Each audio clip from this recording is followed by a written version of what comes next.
At the Okoli Law Group, we specialize in producing justice. If you or a loved one in the Atlanta metro area is facing serious criminal charges, then you need serious legal representation. The Okoli Law Group is here for you. The Okoli Law Group is here for us. The Okoli Law Group, serious legal representation.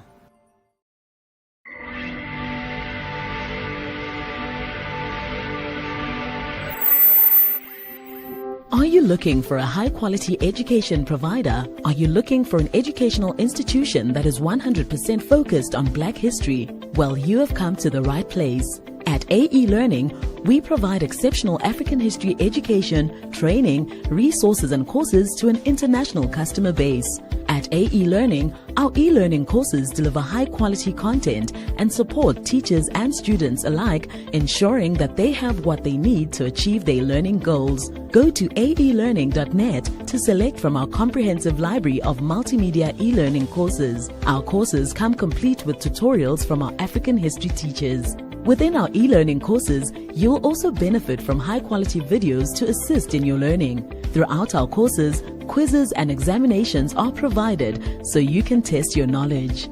A generous library of downloadable resources complements your learning, and in addition, there are materials to read through. Go to aelearning.net to learn more. AE Learning, your source for quality African history education.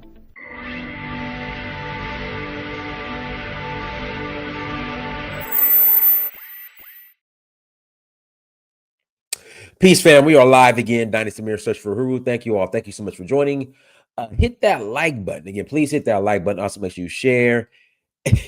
All right, Master Musa. And make sure you subscribe. Let's see here. What we got going on? Sierra Leone. Citizenship is back on in Sierra Leone. Again, citizenship is back on. Guys, listen, my beard is almost there. The beard project is almost connecting, y'all. It's about to connect soon. All right. I've been using my juices and berries. I've been putting my juices and my berries on my beard. It's gonna connect soon. Okay. My beard is gonna connect by October. October will mark 1 year since this beard project. But let's get back on topic. Sierra Leone citizenship is back on for Sierra Leone. If you're interested, please visit donfo.africa. Again, please visit donfo.africa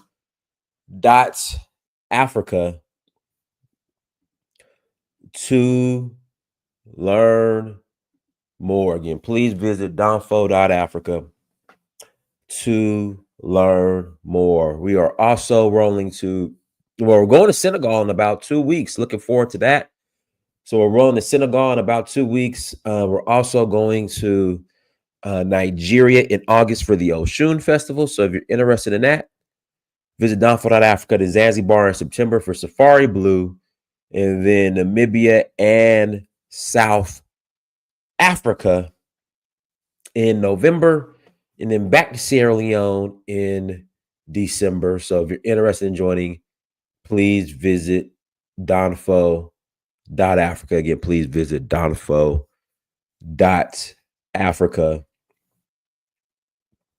to learn more. All right, let's jump into today's topic. I will put the link in the chat room in about 15 minutes, 20 minutes, and you guys will be able to call in and add to the conversation. A couple of rules. So, N-word tariff. All right, if you say the N-word, it's a $10. You got to pay the $10 tariff. Okay. And guys, now what I'm doing, if you don't pay it within a minute, you just got to drop off. Again, if you don't pay it, you got to just drop off. So, N-word tariff, you got to pay the $10 if you say the N-word. Let's be respectful. I know things get kind of heated sometime, but let's be respectful. This platform, we welcome differing opinions, difference of thought. This is not an echo chamber. All right, we're not going to agree with everybody. And that's just fine. That's just fine. I like to hear from everybody. So Delineation. We're going to delineate. We're going to delineate. We ain't no Africans. Like, guys, I want you to call me. So I somewhat understand the whole delineation. I get it. We want our reparations. We want our free scholarships for those who are descendants of enslaved Africans here in America. But I just don't understand the complete removal or disconnecting ourselves from our African roots. Like, you could do both. I'm so called by definition. I would be considered ADOS FBA. All right. No confusion, no ifs and buts about it. But I can walk and chew bubble gum at the same time. And I got my Sierra Leone citizenship.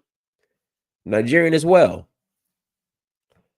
So we could do everything. Like, you don't have to completely disconnect yourself from Africa just to delineate. That's what I'm trying to say. I believe, well, me personally, my lineage, my story didn't start as a slave in America or enslaved African, and it will not end as an enslaved. It will not end here in America. There we go. If that makes sense. If that makes sense. Again, my legacy, my story, who I am, my story does not begin as an enslaved African in America, and it won't end here in America.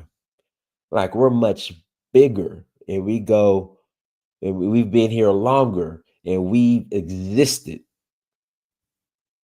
before so-called America. I think we shouldn't just limit ourselves to America, if that makes sense. But hey, if you just want to limit yourself to a plantation and being a sharecropper here in America, hey, that's on you. That is on you. If you want to just limit yourself to being a descendant of sharecroppers and enslaved Africans here in America, that is completely on you. But I just think we're better than that, and we should go deeper than that. So I'm gonna put the link in the chat room. If you disagree, say, Donis, you know what? I'm enslaved. I'm a descendant of enslaved Africans, and that's where I'm starting. Link is in the chat room. Link is in the chat room. You're more than welcome to call in and add to the convo. Again, you are more than welcome to call in and add to the convo if you disagree. Like, in order to delineate, do you have to completely disconnect from being African?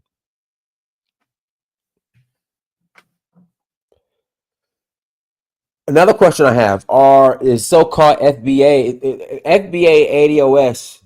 They claim that the black immigrants are tethers. Does ADOS and FBA, do they tether to white people?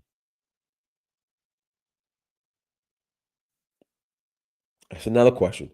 But links in the chat room. If you want to call in and add to the conversation, you're more than welcome to call in and add to the conversation.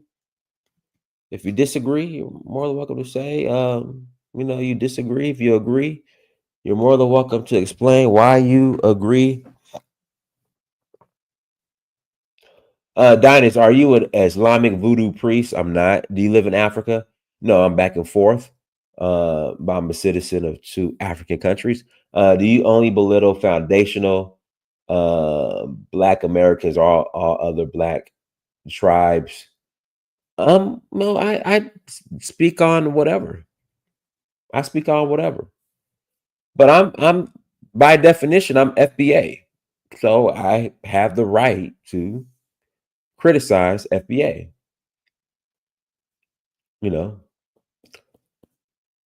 Yeah, is FBA, are they tethers to Native Americans? Is FBA tethers to white people? I'm not forcing anything down anybody's throat. I'm just giving my opinion. What's Donald Trump doing to the African American Museum?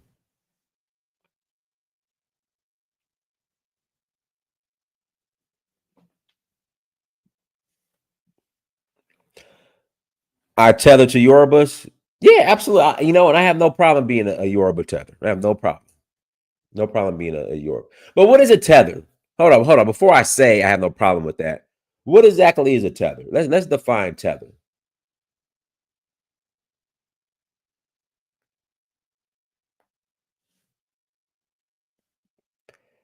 But see, I'm not trying to undermine Nigerians or Yorubas. There we go. So no, I'm not a tether. I'm not a tether. No, I'm not a tether. Because I'm not trying to undermine. Because you guys claim that the tethers are trying to undermine you guys. And there's really nothing to undermine. There's really nothing to undermine. From the movie Us, that's where tether comes from.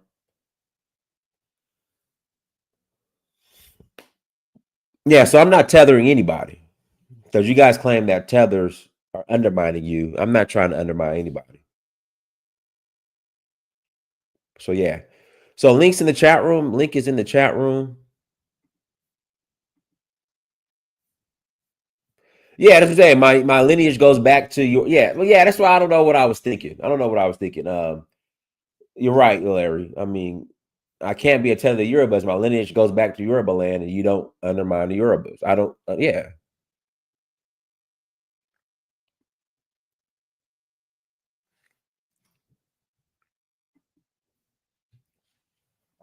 I'm not tethering to anybody. So yeah, but links in the chat room. If you guys want to call in, click on the link. You're more than welcome to call in.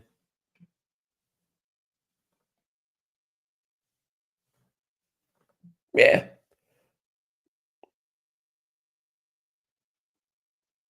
Know thyself. We were talking about Fulanis last week. You missed the conversation. We actually were talking about Fulani last week. You missed the conversation.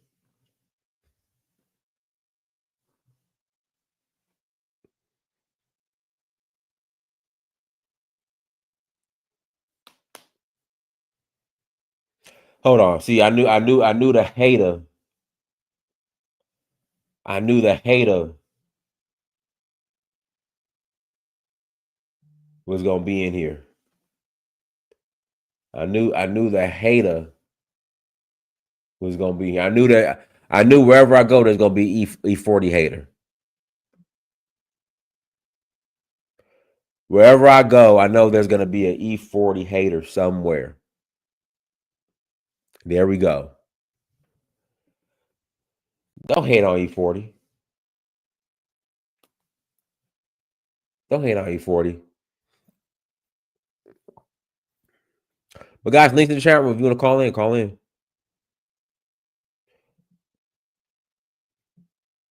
I'm surprised you guys aren't opinionated today. Opinionated today. You're ready to call in like in the past.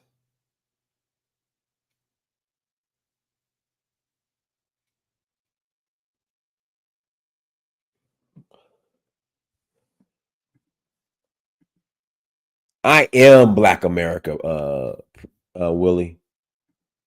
I am Black America.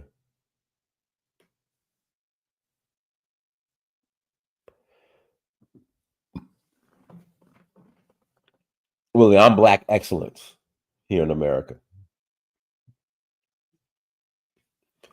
Again, I'm Black excellence here in America.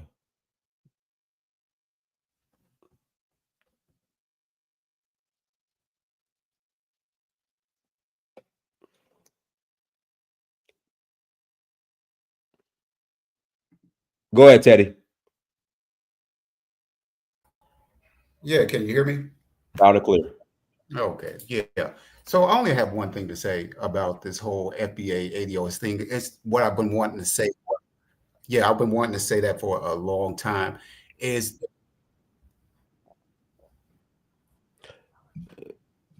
Guys, listen, you can't call in on your Obama phones.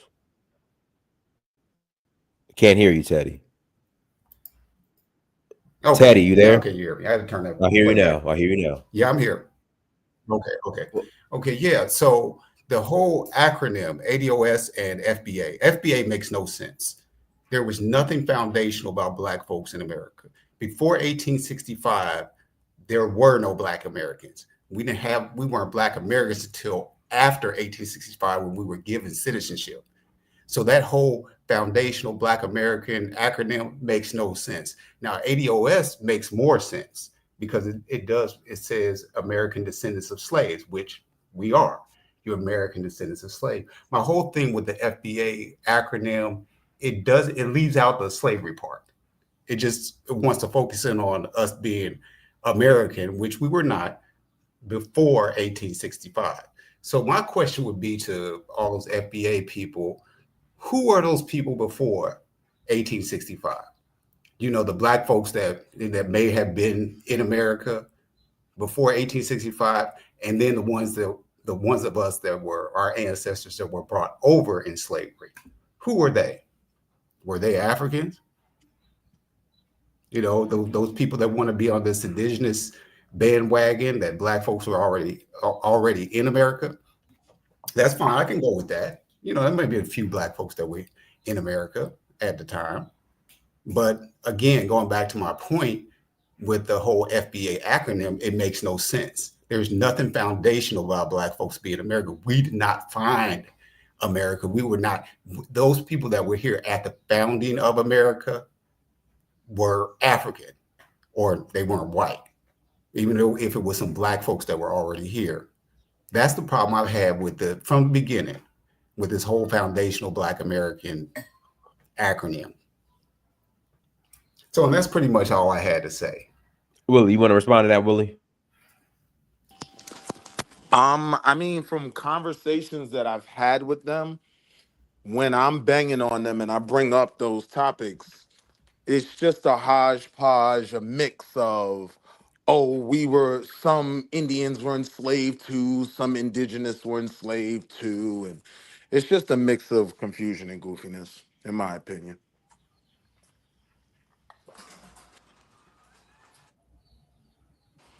But now my question is two questions, Dinus. Number one, why do you hate Black Americans? And number two, does the African and Pan-African community have nothing else to talk about?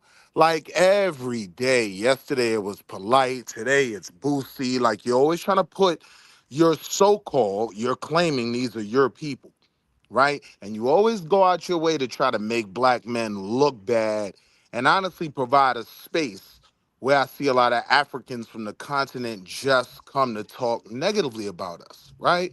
Do you guys have nothing else on the agenda that might be more important? Because FBA isn't even that important to me. I think Okay, they're well, all goofy. I can address part of that. I can address part of that for you.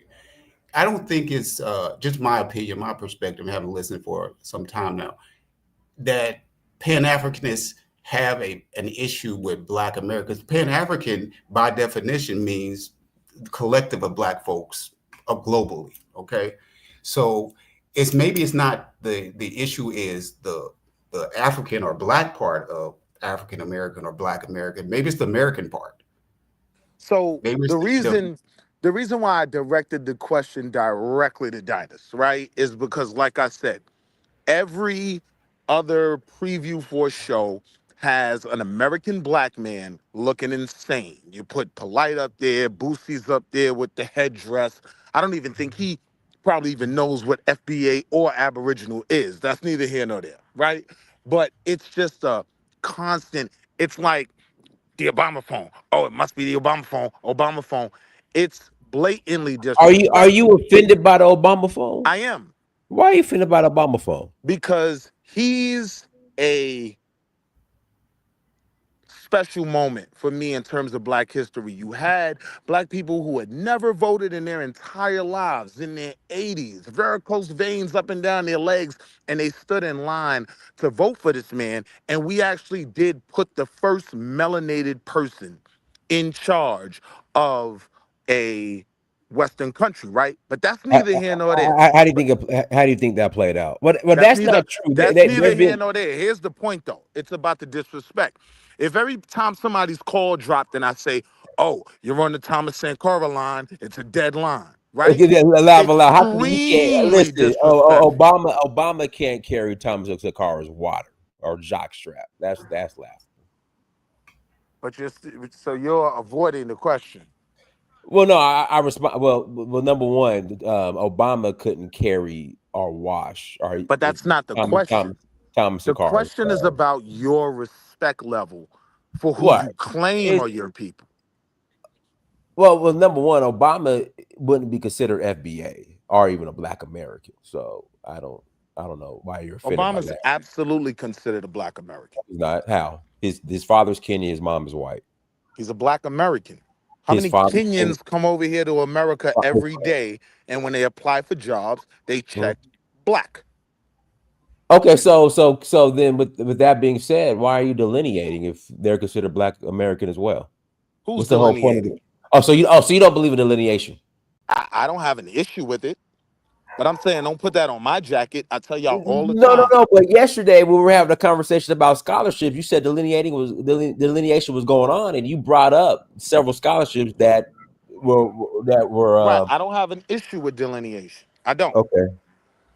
I don't think that there should be any problem with us going into Caribbean celebrations with a flag of our own. If people come here, celebrate their country, their people, what's the problem? Why is it such a big deal when we do it? I know the answer to that, but my question is about the disrespect levels, right? Because we'll blame FBA and say this is what they do, but you kind of do it every day, bro. You got Boosie up there looking stupid. Like, I've never seen you or heard you say anything positive about Black men, ever. I did say something positive about Black men. You disagree with me? I did say I had. Oh yeah, Clarence Thomas is your Clarence Black Thomas. man. Yeah, Clarence Thomas is Black excellence. There you go. You disagree. All right, so you're all for Clarence Thomas interracial is Black. marriage. Clarence Thomas is Black excellence. So you're all for interracial marriage. Well, I think somebody can marry whoever they want to.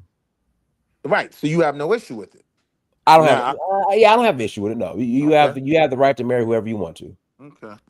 Yeah, Clarence Thomas is Black excellence. Yeah, definitely not my opinion. He's everything but. Like, he's a coon. In reality, he's not even. When he took his job, he wasn't even qualified. I don't understand how Clarence Thomas is a coon, but Barack Obama isn't a coon. Well, I'll tell you very easily, right?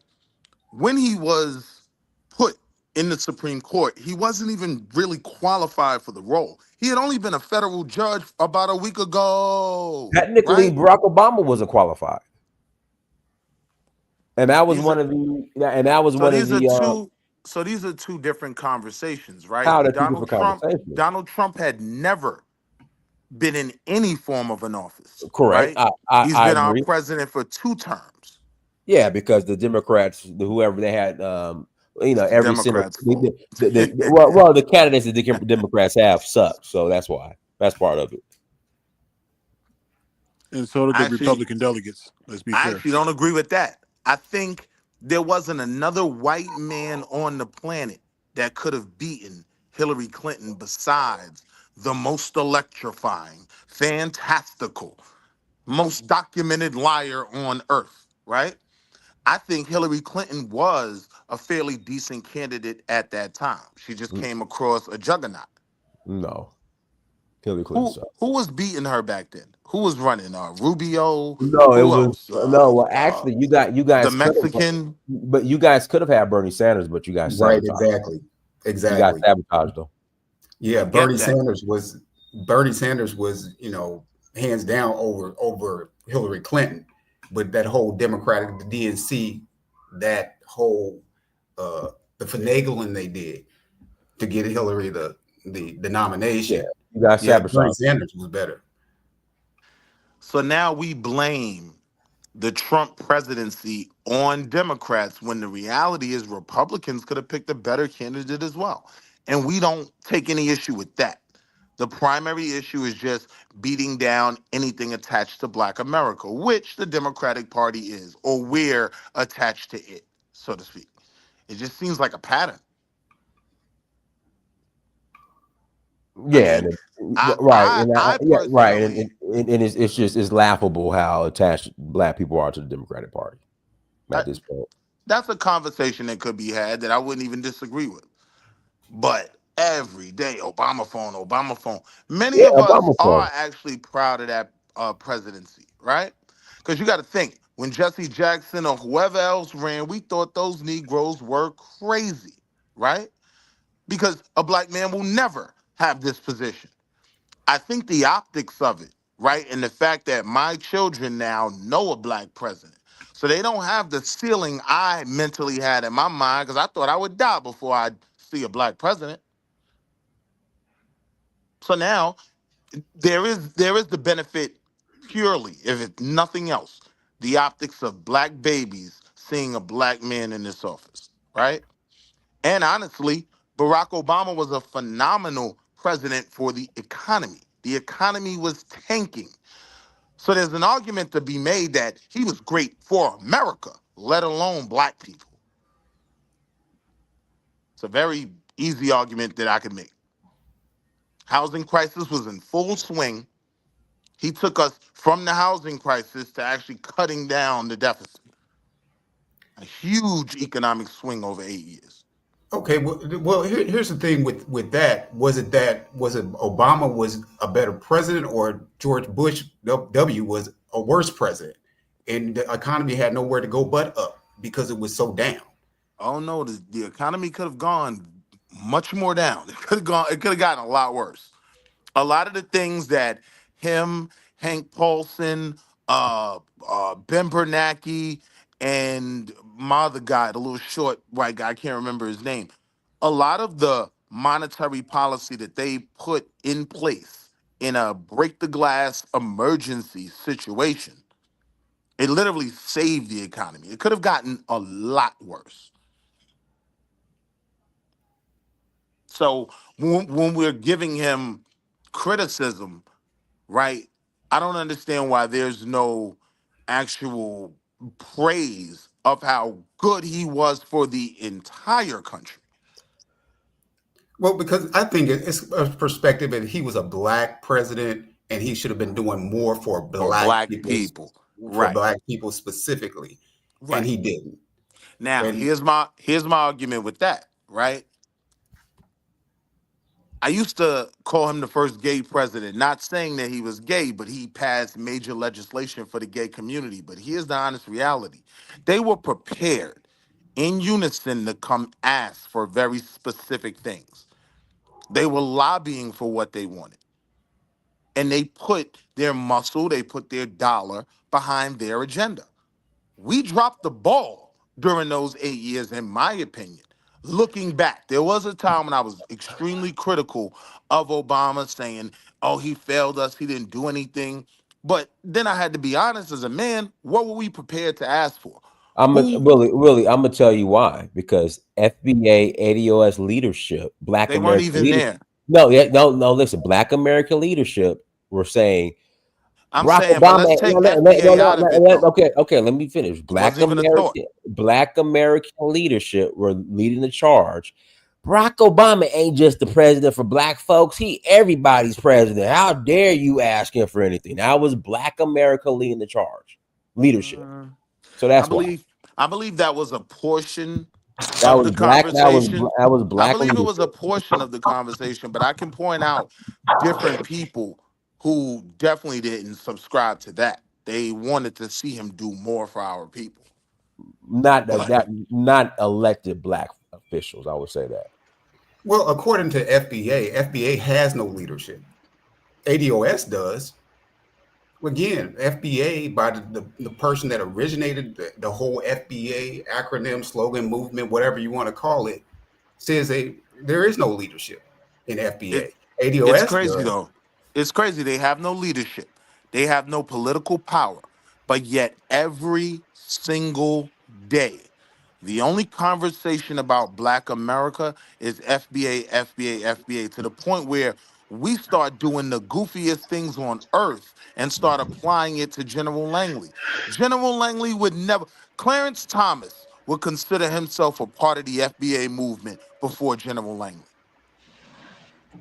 What makes you say that? Hey, go ahead, Straight Butter. Go ahead, Well, hold brother. on. Let me pass it to Johnny. Go ahead, Johnny. All right, thanks for having me on the platform, Dynus. Yeah, I guess I'll spend my time to defend Obama then too, because I don't really normally find myself agreeing with this dude, but I agree with what he said about Barack Obama. What I it meant, appreciate it, my brother. I got to give credit where it's due. Barack Obama is like the most sincere version of a black man in America that worked through the politics game. I can explain why too, bro. He's saying. Repeat that again. He's the most what? The most sincere expression for a black man in America. You said unserious or sincere, most sincere, because it's okay. like he came there. You never seen him lose his temper. He tried to keep himself under wrap. He was very methodical. He's always calm and collected, and he got a lot of things done on a global scale and even here domestically. A lot of things that the Republicans kind of come at him for now is the same things that they used to try to criticize him for back in the day. They try to bolster out he was a deporter in chief and all this stuff because he deported so many illegal immigrants. But now all of a sudden, and he built the cages. Go ahead. So yeah, but like that's what y'all want, though. You know what I mean? That's what people. No. We're not saying we don't have a problem with it. We're saying that it's the hypocrisy that you're upset about Donald Trump and his immigration policies, but Obama was the deporter in chief, and you guys said nothing. I feel the same. I'm not a Democrat, but I feel the same way how you are responding to Obama though when he does things like that too. To be honest. His healthcare reform with the Obamacare or the ACA, regardless of how people feel about it, premiums did go up. I was young at the time, so I was just getting into getting healthcare and all that stuff. So mine was still relatively low. But I did hear the people that they did go up. But the important thing was that it wasn't leaving people uncovered, where people was dying on the streets. We all but there's a way he could have done it without it making it mandatory for people. But hey, even now they have a hard time fixing it. So if it was that simple, it would have just been done. But we still are working towards it. Is it perfect? Everybody's going to agree that it's not. But hey, the fact is now you don't have people who are diagnosed with kidney failure and dialysis and diabetes and things and just dying straight up because they can't afford healthcare. So that's a knock to Obama for getting that done. Economic recovery. I mean, I remember during the Bush administration how things were, man. The economy was terrible. We all talk about the housing crisis and all that stuff, and Obama did a huge economic reform and stuff to bring us up to lower unemployment and bring down the numbers of bring down the overall debt deficit as well. So I mean, he don't get enough credit for that. And then on an environmental level, I know people don't really care about the environment too much, but when you talk about his foreign policy, there was a such thing as the Paris Climate Agreement that was in place. That was environmental initiatives for the future, and we had pretty much every country sign on. So we were all on the same page with that. That was United States led by a black man giving global leadership of how we should be doing things in the country, and we had everybody following our lead with that. For whatever, that's the truth, bro. I mean, it is what it is. There was initiatives and things in there. There was the Iran nuclear deal. That's something that's still like, here we go. 10 years later, we still can't get them to sign on to nothing because, Trump tore it up before talking to them and trying to work out an actual deal. Obama reinstated diplomatic ties with Cuba too to try to normalize relations, which will help them get closer with us than they would with Russia or just being hostile to smaller nations and stuff, especially when the embargo wasn't working anyway. Like if we want to keep it real, So he did a lot of good things, man, regardless of what anybody has to say about him. when you think about him and the impossible mission that he had, he was a very successful president and All right, a proud black. all right, talk about Libya. Talk about him giving weapons and money to the cartels. How did he give money and weapons to the cartel? I'll tell you right now. Yeah, I'm listening. It was called Operation. Hold on, once I'll tell you right now. Fast and Furious. Operation Fast and the Furious. That's right. Fast and the Furious. Operation Fast and the Furious. Look it up. Okay. Gave money to. He gave money and weapons to the cartels. Look it up. In fact, hold on. I'll pull it up right now. Yep, I'll pull it up right now. Okay. All right. So yeah, and then Libya, you said how he. Yeah. Well, we all know about Libya. Yeah. Yeah. Yeah. Again, I say that is not perfect, but as far as things getting done, man, I don't hold that against him. It wasn't the best move, obviously. I probably wouldn't have did all that, to Gaddafi personally. I mean, there's ways you could work through things. He probably shouldn't have gave up his nuclear program. I mean, obviously he shouldn't have gave it up in hindsight and everything. But I think that, again, Obama, at the end of the day, I give him all of his credit and stuff, man, for everything that he did and everything that he does stand for, continues to stand for as a black cultural icon, for sure. Can I say something? Hold on. Let me pass. I gotta get at that.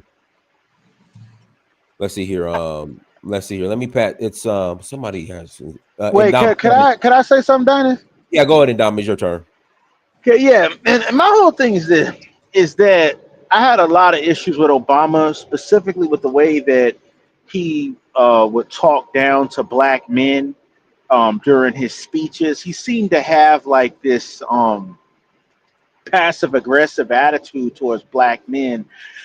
He would towards black women as well, but especially towards black men. He would say things that were totally out of line. He would totally castigate black men, even though there was a CDC study that showed, like, he tried to make it look like we were deadbeat dads, even though there was a CDC study that showed that black men are the most involved men out of all groups of men in their child's lives. And I think that study came out while he was in office. That's ridiculous. And as far as like my big problem with him, as far as like the foreign policy, you say that he was good with foreign policy. I don't know about that. And man, if I can interject real quick, let's not forget it. Because of Obama, men who identified as women could use women's restrooms. Go ahead, and exactly. Yeah, that was another big thing. That was under Obama. Like this guy, Obama was totally disconnected from like the masculine aspect of being a black man. I never considered him masculine. I never considered him a black man. I considered him a Democratic politician who happened to be a black man, but I never considered him part of the black male, collective and experience. Could I ask you a question real quick, bro? Go ahead, brother. Did you go to college? It shouldn't matter if I went to college or not. Okay. All right. Thank you. Shouldn't matter. And see, my whole thing is that, and college is not for everybody.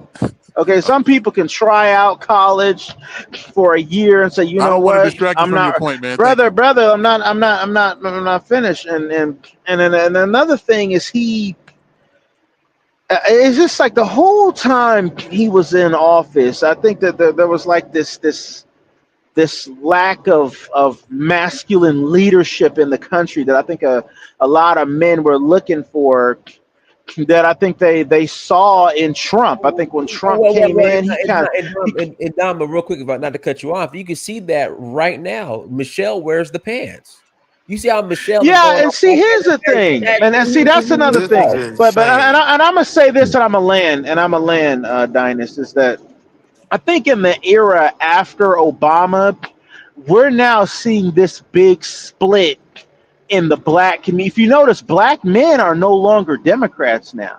Okay, you got black men in places like Texas that are brother. I'm not done, brother. Let me finish, brother. Let me finish. Let me land. Okay, you look at states like Texas, right, where in this last election, black men broke as high as 50% for Trump. That's huge. This is something we haven't seen in decades. Okay, so this idea, this split now, where you have black men voting one way, and you still have a lot of black women, majority of black women clinging to the Democratic Party, and black men are going, their own way, and they're forging their own political destiny now, and that's very That exciting. That's unprecedented because in the '90s they call a black man a coon just if he even thought about, just for not being a Democrat, can you be called a coon? And there's a whole different paradigm now. So I'm gonna land right there, and there. all right. There you So go. I do want to say though, I do want to say that I'm not going to call you a liar. You may just not be informed. But there's been no documented split of black men from the Democratic Party. Like, we didn't see any huge participation in the Republican Party. There was a slight uptick, a very, very slight uptick. I think the real effect was more black men out of being disgruntled with the Democratic Party were like myself when we just didn't vote at all when it came to the presidential election. But Oh, your Obama phone, Willie. So you got Obama phone. That's that Obama phone. voting, Your Obama phone, Willie. Your Obama phone. So you trying to save the guy and you talking on your Obama phone. Let me pass to Chrissy. Go ahead, Chrissy. Okay, yeah, I just wanted to say something real quick and then I have to go. There was a comment that I don't remember who made it that I guess Black America was not prepared to ask anything from Obama. And that actually is not true. I think the biggest problem is that certain people that are pushed in front of Black America, like, Jesse Jackson and Al Sharpton, those are the people that are generally pushed in front. But there were Black economists and sociologists, people like Dr. Claude Anderson, and Black economists who tried to get, I forgot, what was her name? Jarrett. Her name was something Jarrett, who was, do you know what I'm talking about? Valerie Jarrett. Yes. Valerie She Jarrett. was like the gatekeeper. And you had Black economists who could not get a meeting. They purposely, intentionally made sure that they could not get a meeting with Obama to talk about Chrissy, if I can interject real quick, and that's what I was telling Willie. Like, literally, you have black politicians, black people of influence who are telling black people Barack Obama ain't just the president for black folks. He's everybody's president. Right. That brainwashing. And then we got nothing. Literally. And got nothing. Yeah. And got absolutely nothing. Not only that, Black America lost 50% of their wealth during Obama because most Black people, and even till this day, have their wealth in their homes. And predatory lending was allowed to take place. And it specifically targeted Black communities. And when those loans went bust, he bailed out the banks. And there was no program to bail out the people who were affected. 50%. And Black America has never recovered from that loss of half of their wealth during the Obama administration. That's one. Let me just finish real quick because I gotta go. Let me just finish. I'm talking about across the country. I'm not talking about you and your bank account, right? So that's documented in research. Another thing was, God, you made me. That's the thing when people interrupt you, made me forget my. I'm just saying though, we need to start sourcing. No, don't say. Let me finish, please. Let me finish because I gotta go. Let me finish because I gotta go, please. I have to go. Just a little self-control. I gotta go, and I don't want to lose my thought. Yeah. So the 50% of the wealth was gone. God, what was I gonna say? Well, I'll get back to that. Whatever that point was, I'll get back to that. Libya was another thing, right? If we're talking about Black people globally, right? Libya was completely destroyed. Libya was the most successful country in Africa. And they literally went in, they absolutely destroyed the country and brought the country to a place where we have Black people being sold on slave markets and then just left it bust. And then all of these terrorists that the United States paid for, trained and paid for to take off, to topple Gaddafi and take over Libya, have poured into the Sahel. And that's why the Sahel right now is dealing with all of these jihadists who have killed hundreds of thousands of people. There's been no accountability. There's been no recompense. There's been no, okay, we made this mess. We've destroyed this nation. Now let's see how we're going to clean it up. I remember my other point. HBCUs, because he was Obama, they figured, hey, this is our opportunity to get permanent funding. I think actually there was a reduction in funding for HBCUs under Obama. So Obama made every effort. He wanted to be black, like with the image, and give black people the good feel so he can get the votes. But there was nothing tangible that was done for black people at all. And one thing I can tell you, during his first time in office, I was completely turned off, because when he went to Morehouse, and these are black men with PhDs and masters and so forth, and he's talking to them like he's at the local jail, I was very disrespectful. So yeah, that's another thing. This kind of like this patronizing kind of, he's the special selected Negro to be talking to everybody else with the wagging of the finger, and did absolutely nothing to empower black people. Native Americans got a lot of resources under Obama. Of course, the gays, the Jews got a lot of resources. Actually, the Jewish community got a second reparations for what they call for elderly Jews, what they say, so that they can die in dignity under Obama. So there was nothing that was tangibly done. It was all emotion, but we are a people who are very easily emotionally manipulated. So I think for the children, I think it's great. I think, for children to see that, hey, there was a black president, fine. But when it comes to, if you're looking narrowly at Black America, and to me, if you're going to advertise yourself as a black president, don't just advertise yourself like that so you can manipulate means of voting for you and then completely pretend I don't exist after. You do that, and then there has to be something in it for the community. And the community actually went backwards under his regime. I just want to say that, but I have to go. Thank you. I've never heard Obama refer to himself as a black president. So I'd like to hear anybody show me any clip or anything like that to begin with. And Dinus, I looked up what you were talking about, man. The Operation Fast and the Furious, while she was going off. It says the operation was in Arizona, and it was part of the ATF. And it went from 2006, which is the Bush administration, till 2011.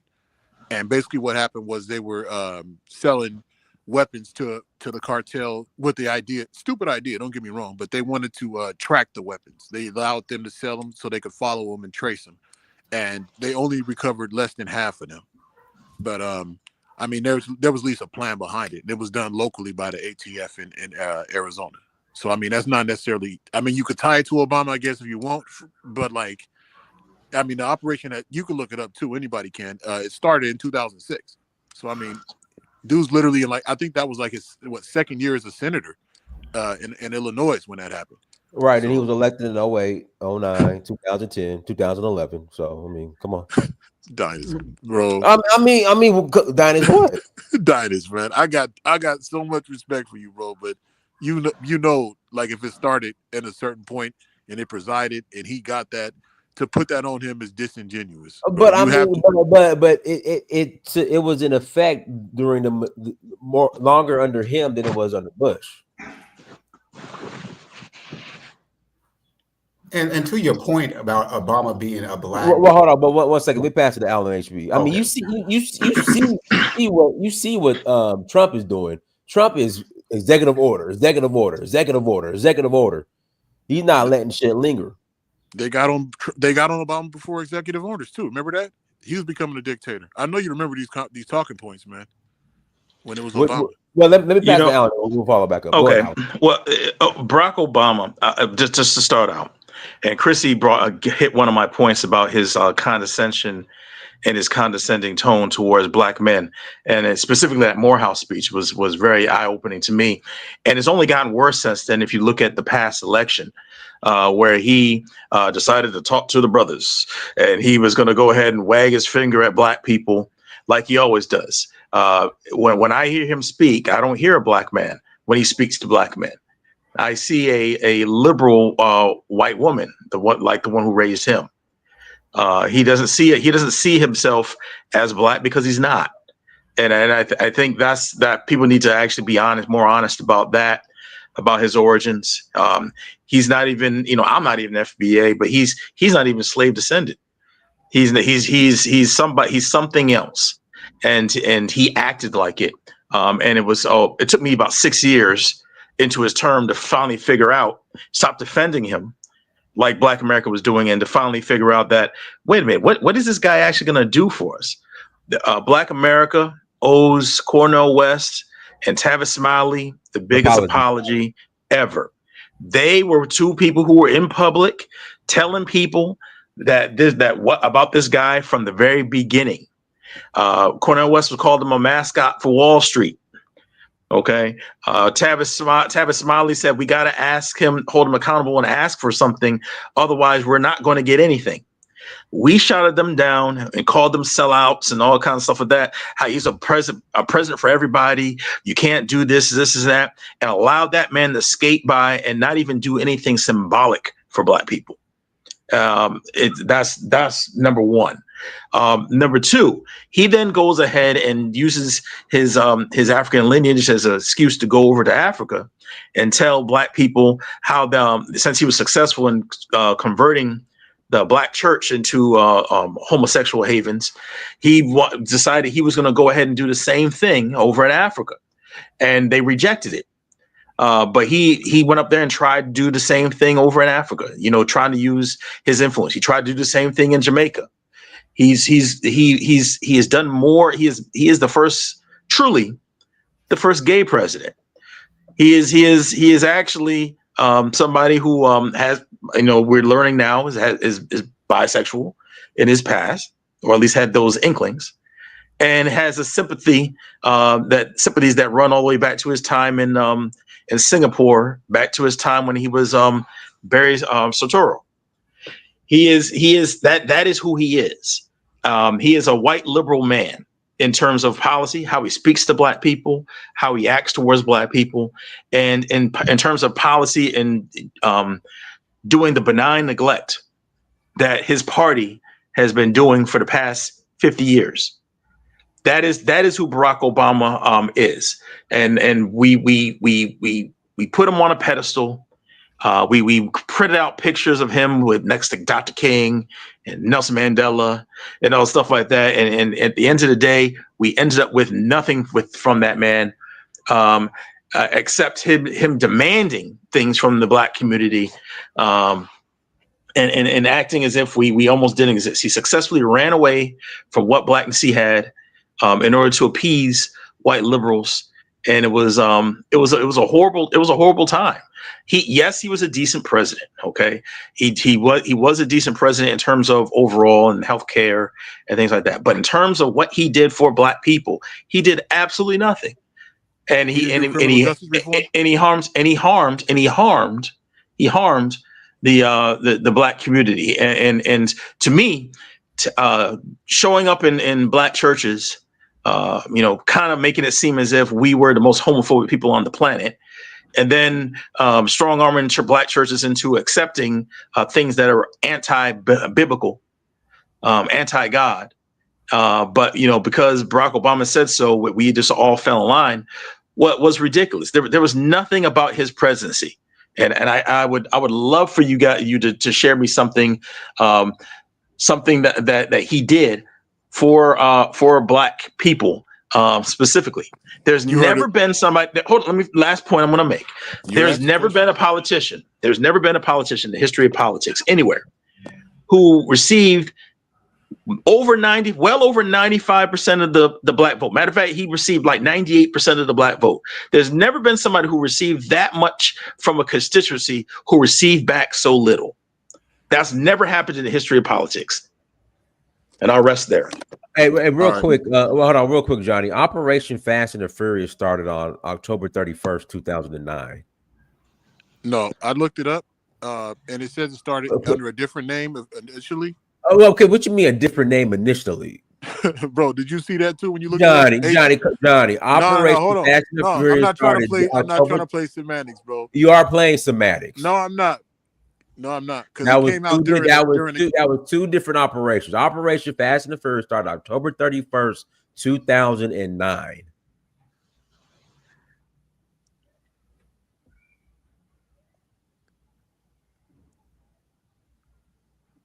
Go ahead, Philip.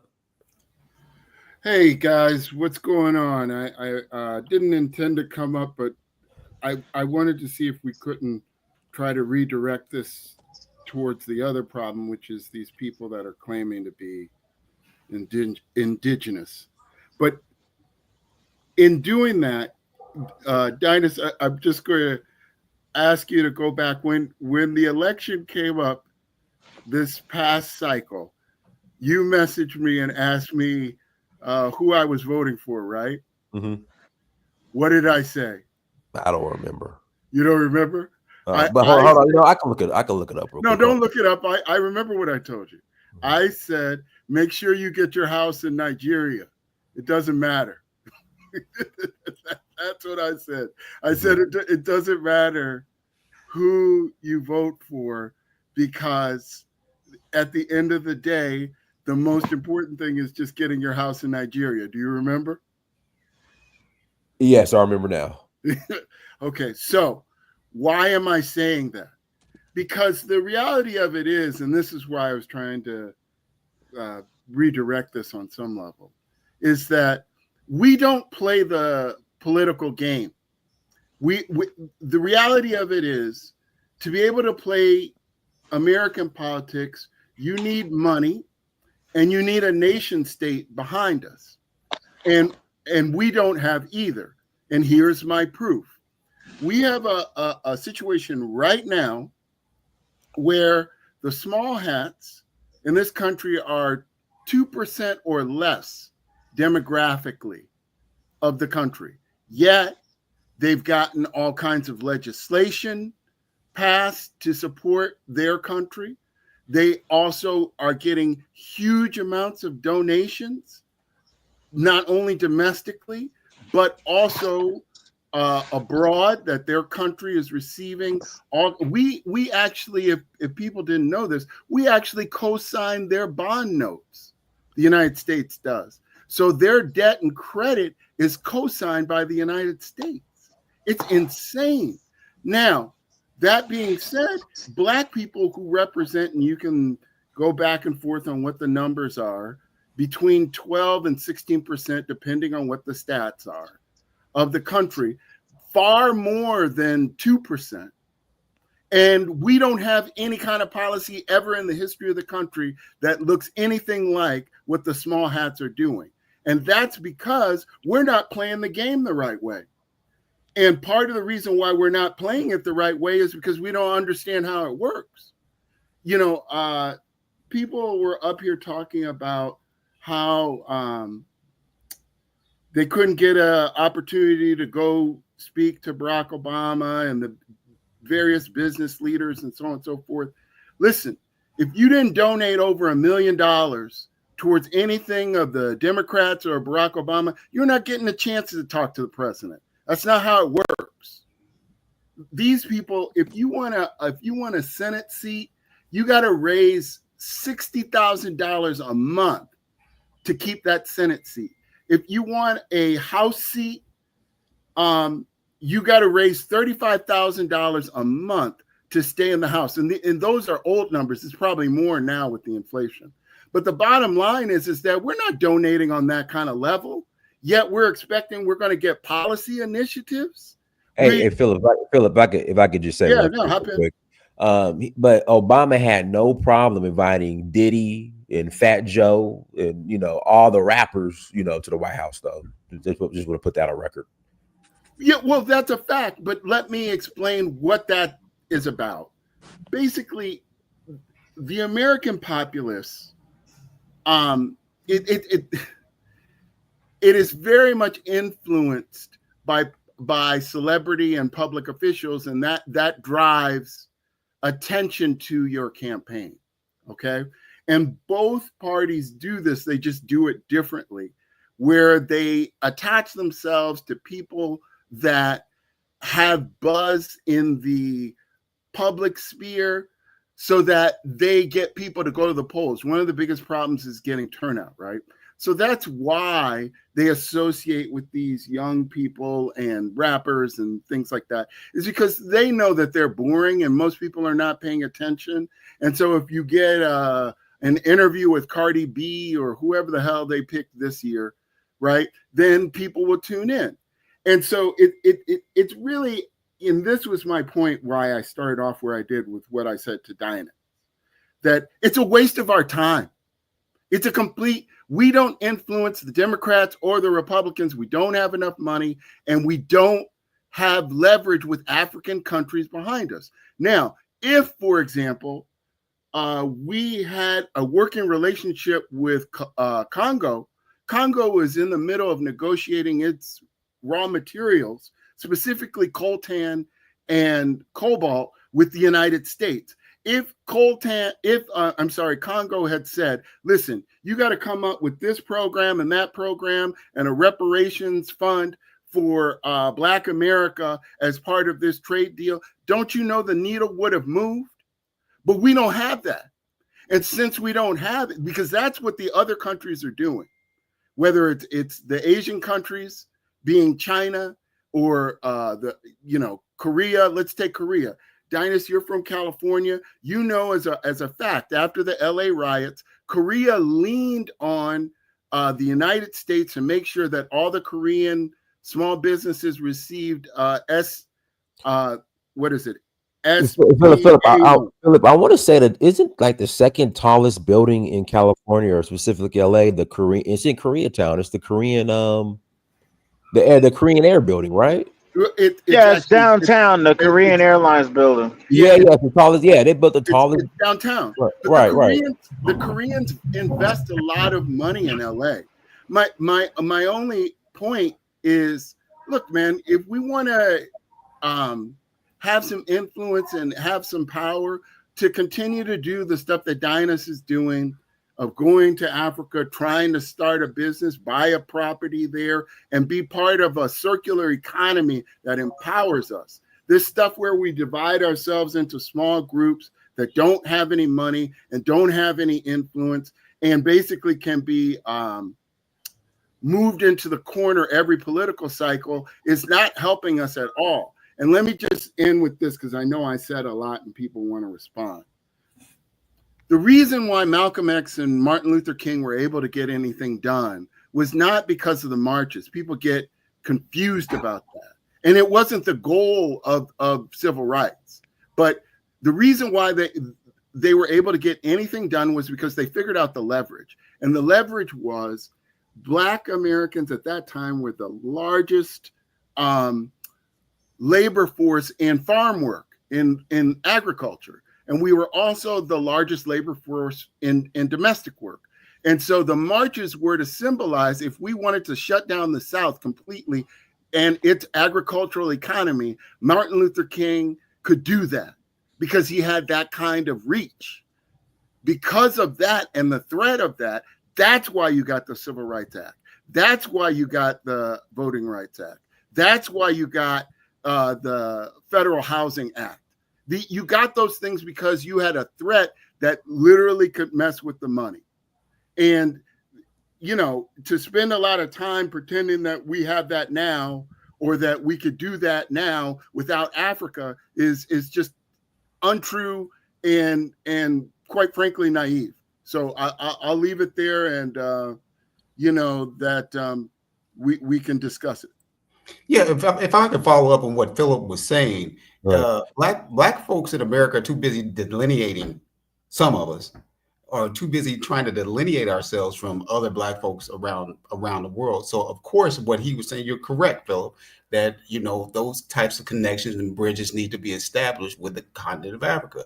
But when your whole focus is, some of us, the FBA, focusing on the FBA or being ADOS, trying to delineate yourself from other Black immigrants and other Blacks from around the world, how can you build any bridges, any connections, when that's the loudest movement, at least online anyway? So yeah, those things you're exactly right.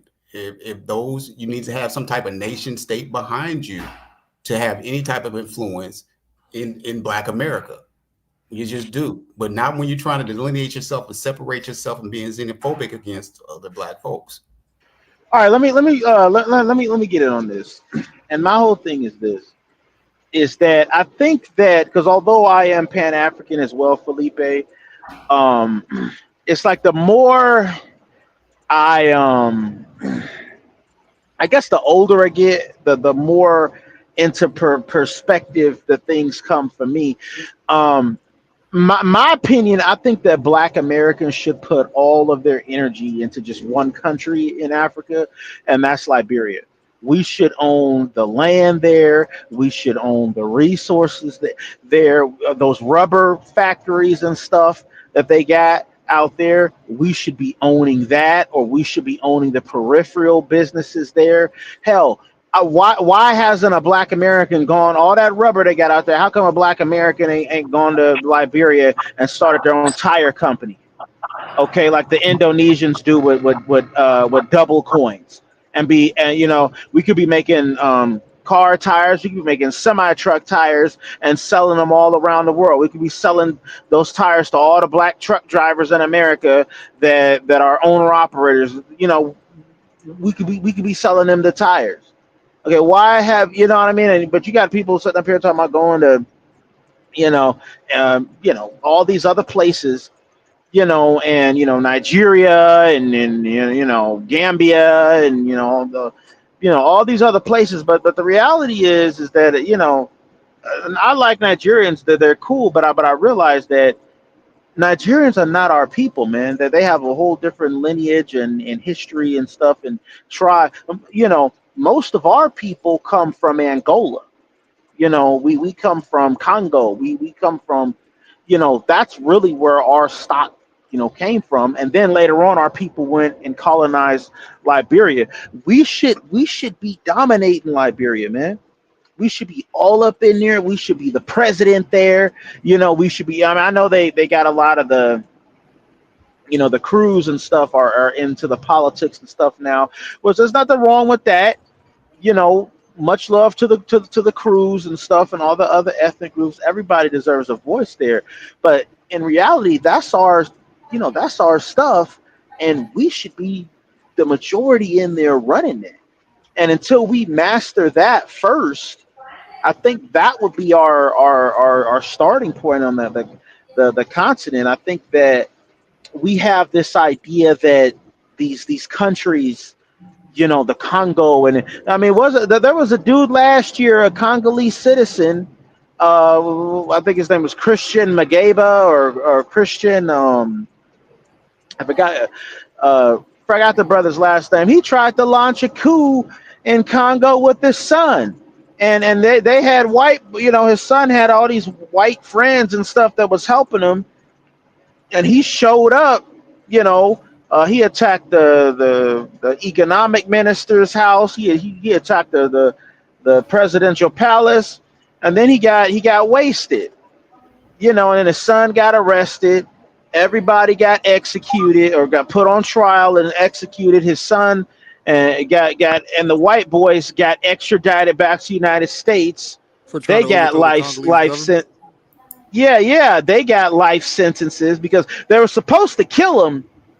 They were supposed to get death. A lot of the Congolese that were involved in it, they did get death, and they got a lot of them have already been executed. But what happened is the State Department stepped in back in February, and they said, "Look, Christian Malenga's son, and the white guy that was trying to get into the mining that was friends with his son, he said, you're going to extradite them to the United States, and we're going to charge them with trying to overthrow a foreign government. We're going to give them a life in prison."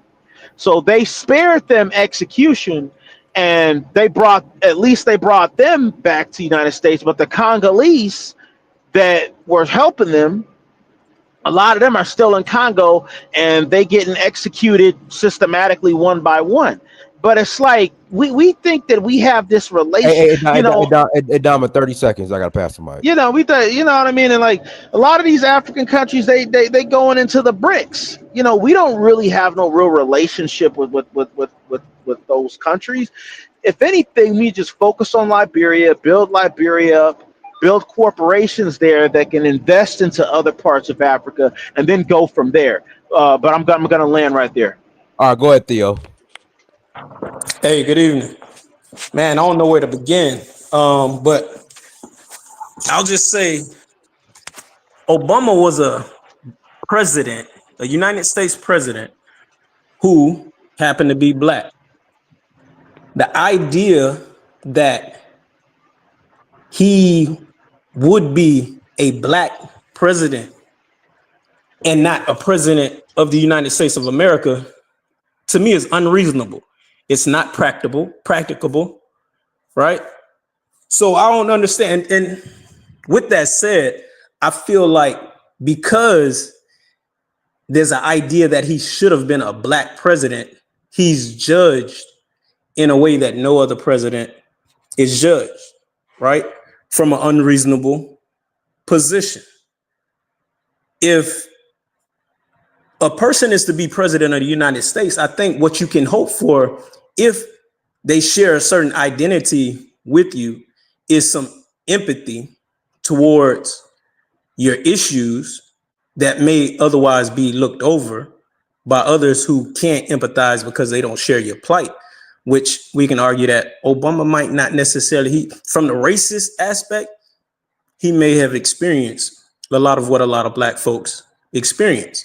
But there's a lot of what black folks have experienced that he may not have, right? So where he shares that commonality, you should be able to expect some empathy, right? And then you should be able to expect him as the president of the United States to do things that are just, that lend to justice, lend to equality, lend to fairness, right? For the United States, because if the United States is a fair country, right?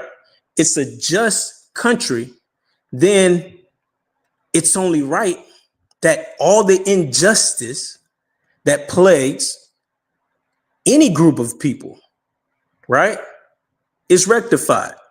So you can't narrow a leader of a country like the United States of America down to just a particular race of people. You have to narrow it or broaden it to ideas, right, which we all aspire to and we can all get behind.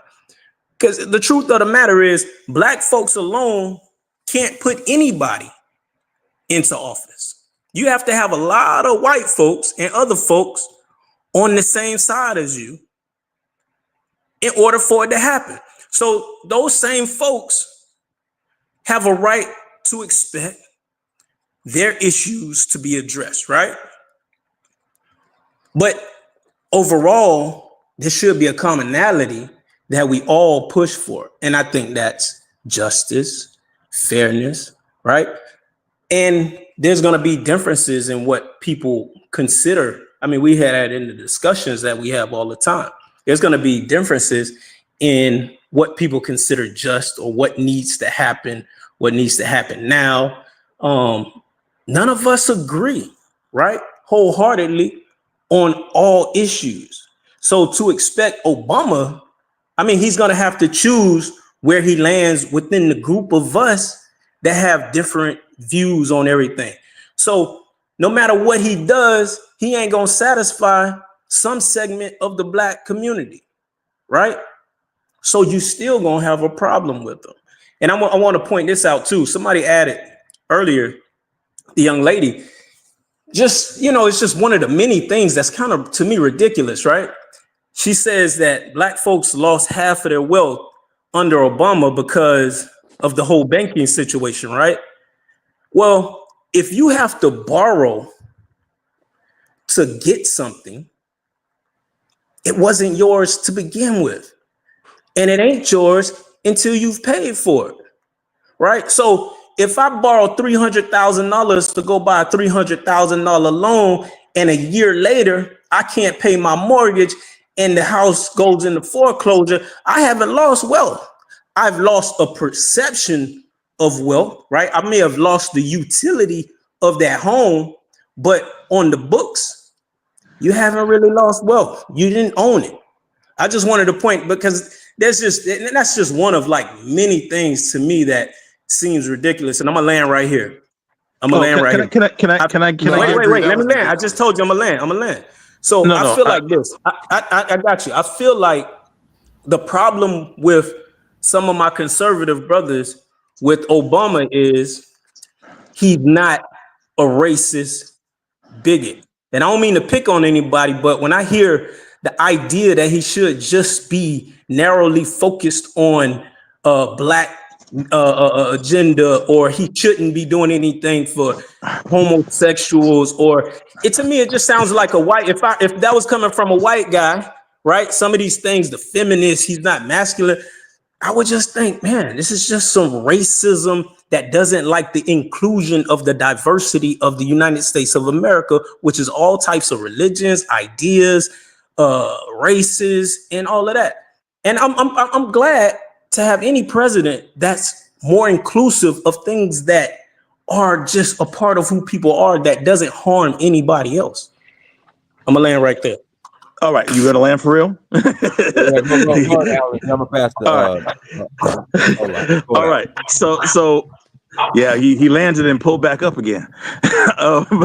The issue I had with what he's saying, I have a lot of issues with what he had to say, and I knew, and quite frankly, when Theo called in, I knew I was going to have issues with his perspective, because his perspective is extremely left leaning and democratic, and so that it is what it is. I feel that I don't think anybody here was saying that he should be only for black people. All right. That's not what I was saying. What I was saying is that there has never been somebody in politics anywhere on the planet who received 98% of a constituency's vote, and in return gave that specific constituency nothing. That I'm every time I think about it, I'm blown away. I voted for the man twice. Went to his inauguration the second time. Wow. I was still out there in the cold. So hold on, let me finish. I waited till it got to about 6 years in, and then I realized, oh really? He's really not going to do anything. We were told, if we had listened to people like Tavis Smiley and Cornel West, who were telling us we needed to, he's great, but he's a politician, and we need to hold him accountable for what it is he was going to do or was not going to do, then we would be better off. But we spent 8 years plus. Matter of fact, we spent the entire time since he's been president as a people defending the man, instead of asking for anything. And so as a result, he got away scot-free with giving us nothing except lectures at graduations, during elections, and condescending to us much in the same way that many white liberals do.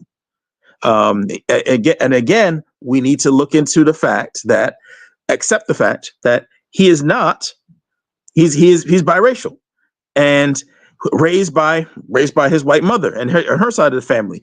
He looks at us through the eyes and the same lens that they look at us through. The same complaints that he had about his white mother in his book, right, are the same complaints that I'm having now about him, about the lens in which he looks at us. So that is those are the issues with Obama. Again, nobody said that he should be only for black people, but he owed us something. Yeah, and he gave nothing. What would you have liked to see him like do that he didn't do? Well, he could have addressed a number of issues. Trayvon Martin happened under Obama, Sandra Bland under Obama, Eric Gardner under Obama. He spoke on all those issues, but I'm asking him specifically, like policy that he would want to see that Obama do that he didn't. Okay. I will say this. I'll say that I think I addressed some of it earlier. I would have liked to see him not talking, at least spend the time not talking down. No, that didn't happen during his administration, bro. Excuse me. No, wait, how you gonna tell me? Hold on. You asked me a question. You asked me a question. I wanted to answer the question. No, you're not letting me talk. So if you be quiet, I can talk to you. How about that? He should have wore beige suit. The beige suit was actually pretty cool. Actually, one of the things I liked about him. The issue I had with him, and overall, is that I didn't ask the issue, bro. That's not answering. Can I finish again? I can't answer the question because you won't shut up. I'm not asking again, bro. I'm just all right. Good. Then shut up then. Yeah, how about that? what my issue with him was when it came to any of the issues, when it came to police violence, with how black people were treated, about mortgages, about anything financial, about how he would address black people, how he felt the need to get out in public and publicly scold and chastise black people. You just whining, dude. That's all this is.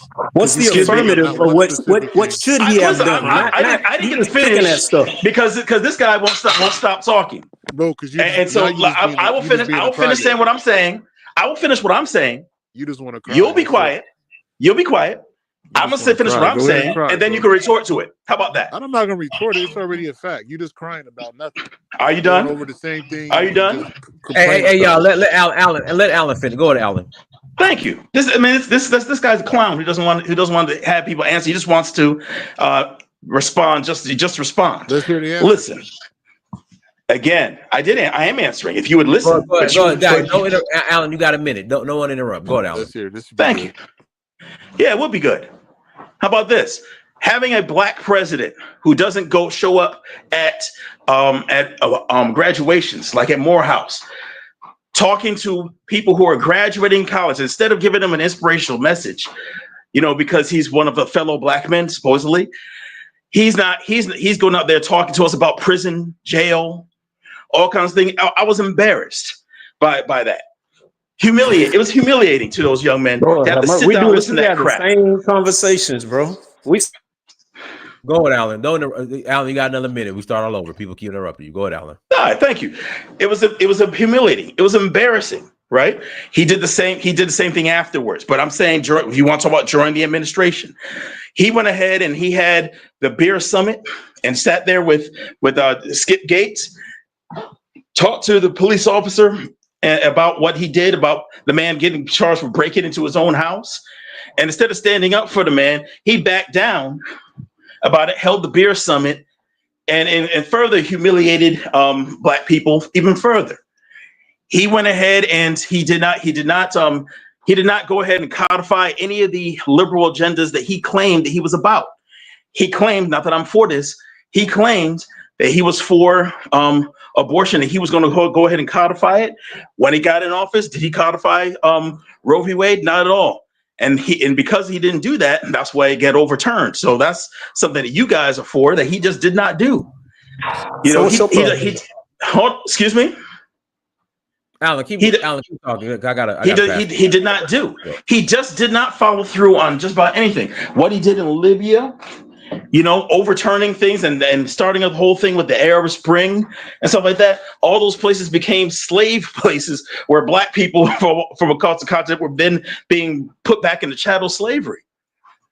He was a complete failure overseas. He deported more people than anybody else. Yet him and his hypocritical wife now will go ahead and claim that how affected they are by the immigrants. Being deported when he deported more, but Trump isn't even right now able to deport as many people as Obama did. Trump is not even on pace to deport 3 million people the way Obama did. Foreign policy wise, he instead of sending troops, he drones every place all over the planet, is responsible for as much death and dying all over the planet as any other president we've ever had.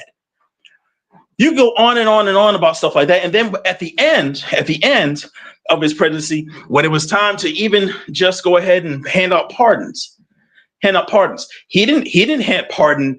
Alan, I gotta pass the mic. But also, Alan, let's not forget. I gotta pass it to Ola. But Alan, let's not forget, he also put the first black woman ever on the most wanted FBI most wanted terrorist list. Shada Shakur. Let's not forget that too. Go ahead, Ola. Thank you, Dynasty. I saw about delineation, whatever, separation. I'd like to touch on that and one thing, and then within just a few seconds. You see, Black America is Black American. They can easily differentiate Black American from Africans. There's nobody's cutting into Black American society, whatever they want to. They'll be on the ground in the United States for centuries. The other one about Africa or invest in Africa. Look, if you have money, you don't talk too much. You go there and invest. If you don't like, you leave. There's some Black America who buy houses I think it's South Africa wanted building some kind of a powerful condo in Ghana. These guys doesn't call themselves FBA. They don't even associate themselves with FBA. It seems like there's some broke ones, some ones that have schizophrenic problems. They're the one coming to panels and YouTube, making YouTube insulting Africans, do whatever they want to do. Hating on Africans, yeah, it will surely happen, but it's always be something secret inside the bedroom or inside the kitchen. Like, oh, these Africans, they ain't good for nothing, man. They sleep on the trees or all kind of names, It doesn't mean anything. If you have money, you think you can do something, go there and do it. If you don't have money, stay in the United States. You can do more better there in the United States than going to Africa. That's so strong. That's why when God asks people to come, a lot of broke ones who have problems, they're the one you're seeing around. That's why too many things happening. People creating content on YouTube who making money by selling hate Africans. Somehow you wonder if they really believe it or they're just looking for YouTube money.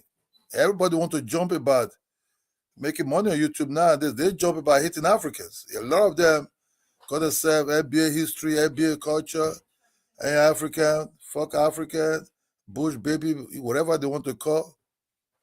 There's no other blacks on earth apart from Black Americans that are doing this in YouTube. No other blacks. No other ones. Not the Caribbeans, not the Africans, not even the one that's been mixed with Latino. They call it the Latino blacks. You just check YouTube. All these people insulting Africans are all Black Americans. Then you think one day, with all this YouTube selling of hating Africans are this, Africans are that. Maybe bring some Africans come into the show and say, hey, okay, we're going to pay back. Then you could come say, oh, let's settle or let's be one. Even for the innocent ones that don't even know nothing, that have the real money, that are buying mansions in South Africa, some of them in Ghana and over. Those don't know nothing about FBA. They just do their own thing. They just have their money, just go there and buy it and stay there. The real South Africa YouTube channels, these are kind of positive channels person want to see or watch. But the haters who make money on YouTube, just to make money, they're doing all these things. I saw a guy say, oh, we're not from Nigeria, we're from Congo. How do you know you're from Congo? You just think, oh, no, we're from Congo. Or Angola. Man, look at yourself, man. You tell who you look like. I see a lot of you run to East Africa, so this is home. When you look, East Africans see you as West Africans. Don't be confused. It's okay. You're a black man, majority of your DNA from West Africa, few might be from East Africa. It doesn't mean anything. Africa belongs to you. Depends where do you want to live. If you have the money, do something. If you don't have the money, you think you don't trust it, don't go there. But we can be positive in most of the things that we want to do or we want to believe on without people coming to say, it's not just the young ones. Smokey Robinson also, that 80 years old man was also doing the same thing also. That old man is almost 90, I forget his name, that married a younger, he looked like Asian woman. I said, I ain't African. On Larry King show also. I ain't African. Like, if you're African, also what? Is Africa going to bite you? I'm a damn African. I'm doing well. Must you be African for you to say with the white man, say, oh, you're not African, the white man will love you? Go to Africa. Come and see the white man. They're living among us. Bought a plane. Take KLM. Take Lufthansa. Take Air France. See white people. Have you ever seen a white man sitting on the YouTube hating on Polish? Even the East Africans that are even very poor in Europe. Oh, these East Africans are bad. These East Africans are poor. They're coming to smoke us. They're coming to take our money. Boom on European Union. It's not. But the big ones that, they say they live in the most robust type of society. They live in what called the first class world. But they're not really happy also. They have to hate other people to make money, to be somebody. Hey, I gotta. I gotta pass. You got 20 seconds, man. I gotta pass the mic. I gotta pass the mic. Trick Dad is your brother, man. Okay, all right. World Oh Image. yeah, Go let ahead, me World Image. respond to that. I got. There's other people on the panel. Go ahead, World Image. Yeah, I think in Dama, I'm not sure if he's still on there. Like every time I tune in and I'm listening, it sounds like there's a group of people that I've said this before. They have this mindset that they have to go conquer Africa, right? And I have an issue with that. You can't say I'm gonna go to Liberia or anywhere else and we should be running it. You're not going to run anything. Those people there are not going to let you run anything. You're not trying to align yourself with the people. You're not trying to understand the people. You're not trying to have them understand you. There's a bunch of people that have this mindset. There's a whole lot of them in Ghana too. They have this idea that we're gonna have this place, set up our own shop, and then when we grow in power, we're going to take over. That's the mindset. I've been saying this for years. That mentality is not going to get you anywhere because people will just watch and they just watch. And by the time you think you have some type of room to make your move, you're not going to be able to make you're not going to do it. That mentality that Africa is this, we're gonna go running, we're going to take over it. Trust me, you're not going to do that. Africans are dealing with whatever they're dealing with. How come they're not doing this? The Africans are just okay with whatever bullshit they're going on until something happens that they feel like we're not going to take it. And that image that's in every black man's head, the Africans love war, they kill, and they do this, that's gonna come out again. Until the African is pushed that limit. That African that you guys are all looking for, how come they're not doing it? Then Africans are not going to do that until that button is pushed for that reaction to come out. You All shouldn't right, have now let that. me respond to that. Hey, Wait, yo, hold on. be quiet. Let me say what I'm saying. I didn't interject when you was talking. That mentality, I keep trying to show people. You can't. You live in the greatest nation on this planet. You haven't built nothing there. You haven't sustained yourself. You haven't put nothing together to give you that respect that the world's supposed to give you. Until you put yourself together and put your best coat on or suit or cloth on or whatever it is that you're going to put on, and you make that move as a group of people to come to Africa and say, hey, this is who we are, we're coming to do this, fine. But until then, you shut up and stay with your master and try to put yourself together before you try to come and take over. You're not taking over anything. There's a lot of Africans Let that me come, respond to that, hey, Dynas, yo, because be I've quiet. had two people Why are you talking? address me. Why are you You got to talking? let me respond. You just But sitting I there didn't ask you no ranting. question for you to respond. Shut up. Learn to shut your mouth. When you were speaking, I kept my mouth shut and I listened to you. Right? If you can't Well, retain are your you thoughts, done?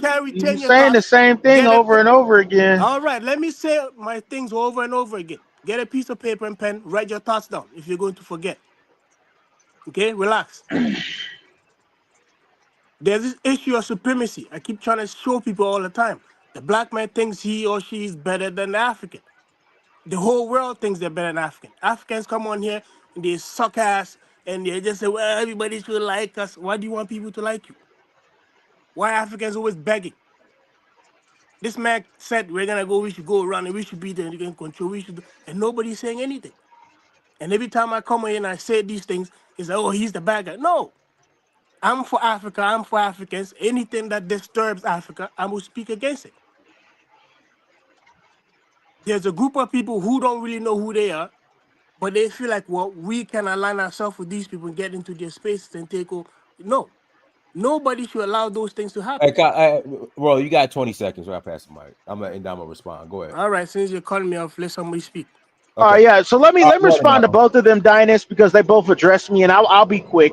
Like I said, the research that I've done, Ola, it has shown me that as African Americans, we come from the Congo. We come from the area that is today northern Angola, and it ties in with the historical narrative that basically the way the slave trade functioned in West Africa is you had Europeans with trade alliances with certain tribes such as the Igbo, such as the Yoruba, such as and the Yoruba, who they were given guns and they went inland Okay, and they fought with tribes inland.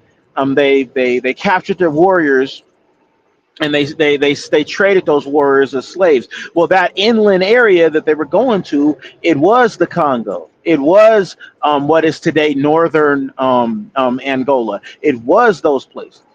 Okay, it all makes logical sense. And so when you say, because those people lived in proximity with one another, it does make sense that, you know, that there would be some genetic, genetic similarities, but I don't think they're always accurate, because on the DNA test they try to tell Black Americans that we're Nigerian, but All right, that's a and very Dom, vague thing. you got 30 seconds. I got to pass the mic. That's a vague thing. And as far as the other brother, as far as us, well, we're not going to go dominate anything in Africa. Well, look, brother, we already dominate in Africa. Okay, you have thriving Black communities in Ghana, thriving Black communities in South Africa, and No, they're not. No, they're not. and as well as Liberia. So I'm gonna land right there. I That's not digress. Go ahead. dominating, but all right. All right, go ahead, Maximilian. What's going on, Dynasty? Man, I've been Dynasty. I'm me and you gonna talk. I'm talking to Dynasty. I've been noticing something. You know, when the FBAs are bad, they're anti-African. But I've noticed those Liberian people really have it in for African Americans. And maybe Dynasty, you know something I don't know, but I ain't never seen anybody on the country that hate African Americans more than Liberians. So I don't know what the history. I know what the history of that is. I don't see many brothers flocking to come to Liberia first thing, brother, because we wasn't really from there. So I ain't lost a damn thing in Liberia. So you ain't got to worry about me coming there. If I'm going anywhere, it's gonna be Ghana, Kenya, Nigeria, somewhere that we're from. So you know, I don't know what the beef is like. What about African Americans? Where the hatred comes from with us? But I will say this, Donnie, because I'm gonna be on the other side today for a short minute. I feel like that for Pan Africans to really do our job and to counteract the FBA guys, Africans need to do better toward citizenship, being more open to African Americans coming to the country. You know, Don, it's really, really difficult. We have to go to the country. We have to leave every 90 days. It's kind of hard to be Pan-African when a country wants you to leave every 90, 60 days, and then we got to defend and say they want us to come home. Sometimes it doesn't seem like they want us to come home, Dinus, and I want your opinion. Yeah, you just file for residency. But it tends to be a little bit more difficult. You know what I'm saying? Because I I mean, if you plan on staying longer than 90 days, you either renew your visa or you just file for residency. But do you feel like that there should be a little leeway for African Americans over anybody else? That's my opinion. I'm asking. If it's a win-win, depending on the situation, yeah. So that's what I'm getting at. So you got the guys from FBA and the guys from Liberia, and we have to meet in the middle as Pan-Africans. And I think Africa needs to be a little bit more friendly to make our job easier as Pan-Africans. You know what I mean? And that was my point, Donis, and I'll land on that one.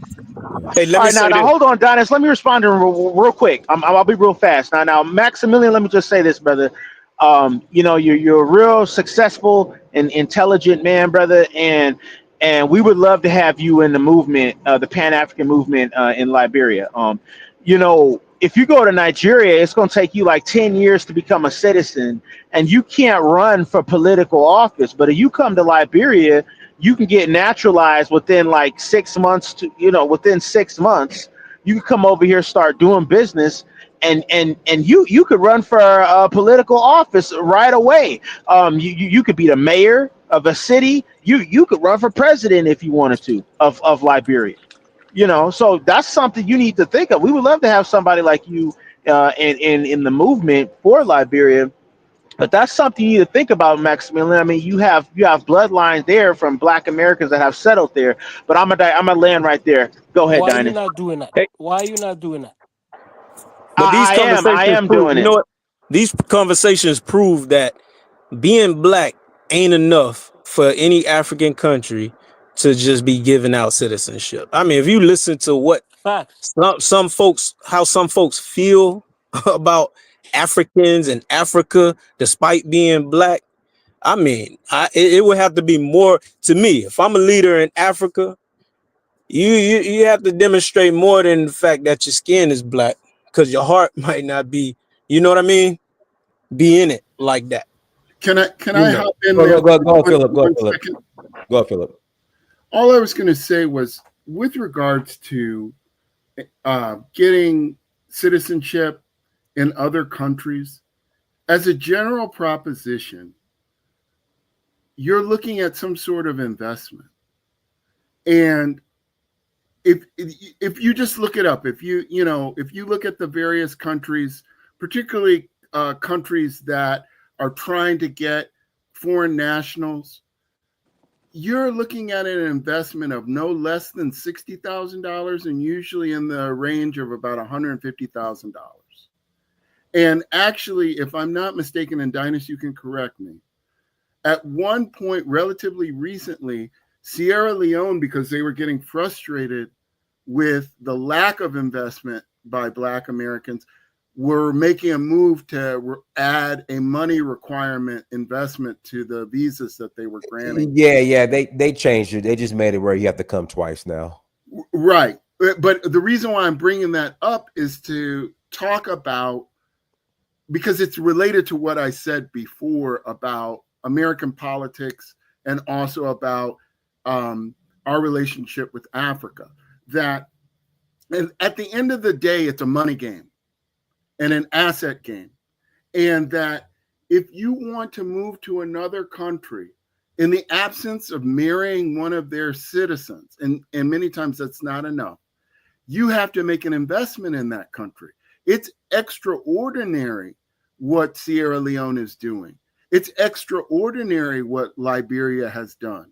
It's extraordinary what Ghana has done.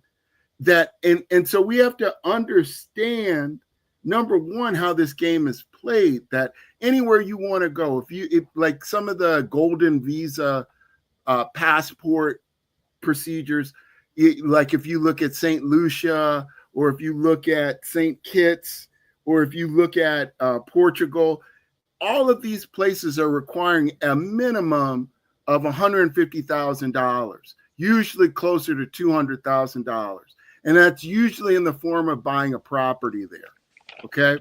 So the idea, just on principle, that African countries, therefore, because of the history that we have with them as the diaspora and, the story of how we wound up in the West, that therefore they should just kick the door open and let us in, is not how any of this works. Now, that being said, what they have done is they've tried to create programs to incentivize people who are interested in investing and building there. And that's extraordinary. So I'm not saying that the Africans are not aware of it, but it really does come down to the money. And to my point before, because I really want to nail this down before I step down, America's a money game, and it's a group economics game. And if you aren't part of a group that has a nation state and that circulates their money within the American system, then you're weak. And the reason why we have been able to be put in the corner, so to speak, is because they cut us off from the nations that we came from. And they did it consciously. If you go back and you look at the Dred Scott v. Sanford case, Justice Taney, the Chief Justice, says specifically in that case, the reason why Africans, they did not refer to us as Black Americans, it didn't exist, why Africans are not citizens is because they came from kingdoms, not from nation states. And because they came from kingdoms, they had no citizenship to exchange from where they came from to where they are now, which is the United States. And so therefore they are apart from Americans. That's how they ruled on Dred Scott. And the reality of it is that was a conscious legal choice to put us in the corner and cut us off from the kingdoms that we came from, because they know, and I'm going to use this as an example, the Indians, and I'm talking about the Indians from India, literally built an economy in our faces from 1970 to present. They are the highest paid minority group in the country. Why? Because they built a circular economy coming from India into unfortunately, Black neighborhoods and built mini marts, gas stations, and motels, or bought them. And because they did that, they were able to circulate that money between India and the United States and make themselves rich, level up their education level, and come in here like gangbusters. This is something that we can do. Dynas is helping people do it. But the reality of it is, if we don't understand that this is about money, and that part of the reason why we get kicked in the teeth every election cycle is because we aren't understanding that, hey, we got to move as a group, and we got to move with money, and we got to move with leverage from these countries we came from. If we don't do those three things together in tandem, it makes us weak. And that's what I wanted to say about that. Also, one other thing, I just want to address this, because it doesn't seem like some of us understand this about the comment that I made about Congo in particular. Congo has a natural mineral called coltan. Coltan is required to build any cell phone in this world. If you don't have coltan, you can't build a cell phone. Where is coltan from? It's from Congo. If Congo says, I'm not selling coltan to any of these countries unless you do something for Jamaicans or Black Americans or whoever the hell they decide that they sent slaves to, that will move the needle. The point, though, is we are not working in tandem with these places that have other resources just like this, but I'm using Congo as a specific one. There are Black Americans that came from Congo, but we're not thinking in a circular way the way these other Asian groups are, and because of it, we lose. And so that was the point that I wanted to make. All this pretendian thing and whatever, it's a waste of time, because if you don't have the money and you don't have a nation behind you, or in our case, we should have several nations behind us, that's how you move the United States. And my proof is the small hats. If you doubt anything that I'm saying, look at what the small hats are doing. They aren't even 2% of the population, and they have the whole country moving to their tune. Yeah. Man, I appreciate that. Let me drop that. Let me give 2 seconds. Let me drop that, Dennis. You see, Filippo, you see, the Indians also move out. The Indians will be used as a buffer zone in the Caribbean, in some of all these places. But guess what? Have you ever seen an Indian person coming out of YouTube insulting for those that they move the map? What did they get? Because when you speak positively and you try to unite with where you're coming from, you don't get confused. What you have to do, you have to negotiate with these countries. We are from Africa. We're African descendants. The Indians, they might not have an Indian passport. I'm talking India now. But they have what called a special type of travel documents, almost like a green card. They can fly in and out of India as they want. They can buy property, they can invest, they can do other things. So most of these Indians you see in Suriname, in Curacao, in wherever in the Caribbean they see themselves or they involve themselves in, they have a special passport where they move out to. But guess what? If you do that one to some of these Black Americans, the one that have that citizen, would they be doing come up and say, this Africa ain't shit? That's what we'll be hearing. This Africa dusty. This Africa, they're not self-standard thinkers. So you cannot satisfy people that are not satisfiable. So you have to be very careful for some of them who you allow to come in, because some of them, they're crazy. So that's just what I want to say. Goodbye. All right, now hold on, Dynas. Let me just respond real quick. I'll be fast. You know, I find it weird how. And Dama, we're getting a lot of background noise on you. You're on your Obama phone. Wait, is this better? Is this better? Can you talk directly into the phone? Are you on speakerphone?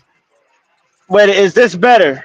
I'm asking. Are you on speakerphone? I'm on a headset.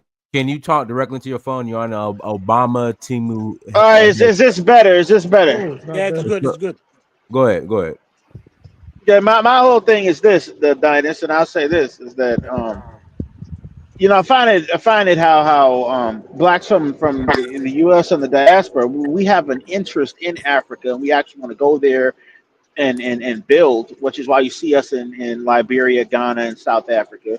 But it's like Africans themselves, they a lot of them, unfortunately, they talk all this big talk about being African and stuff, but they're in the UK, okay, but they're in Canada.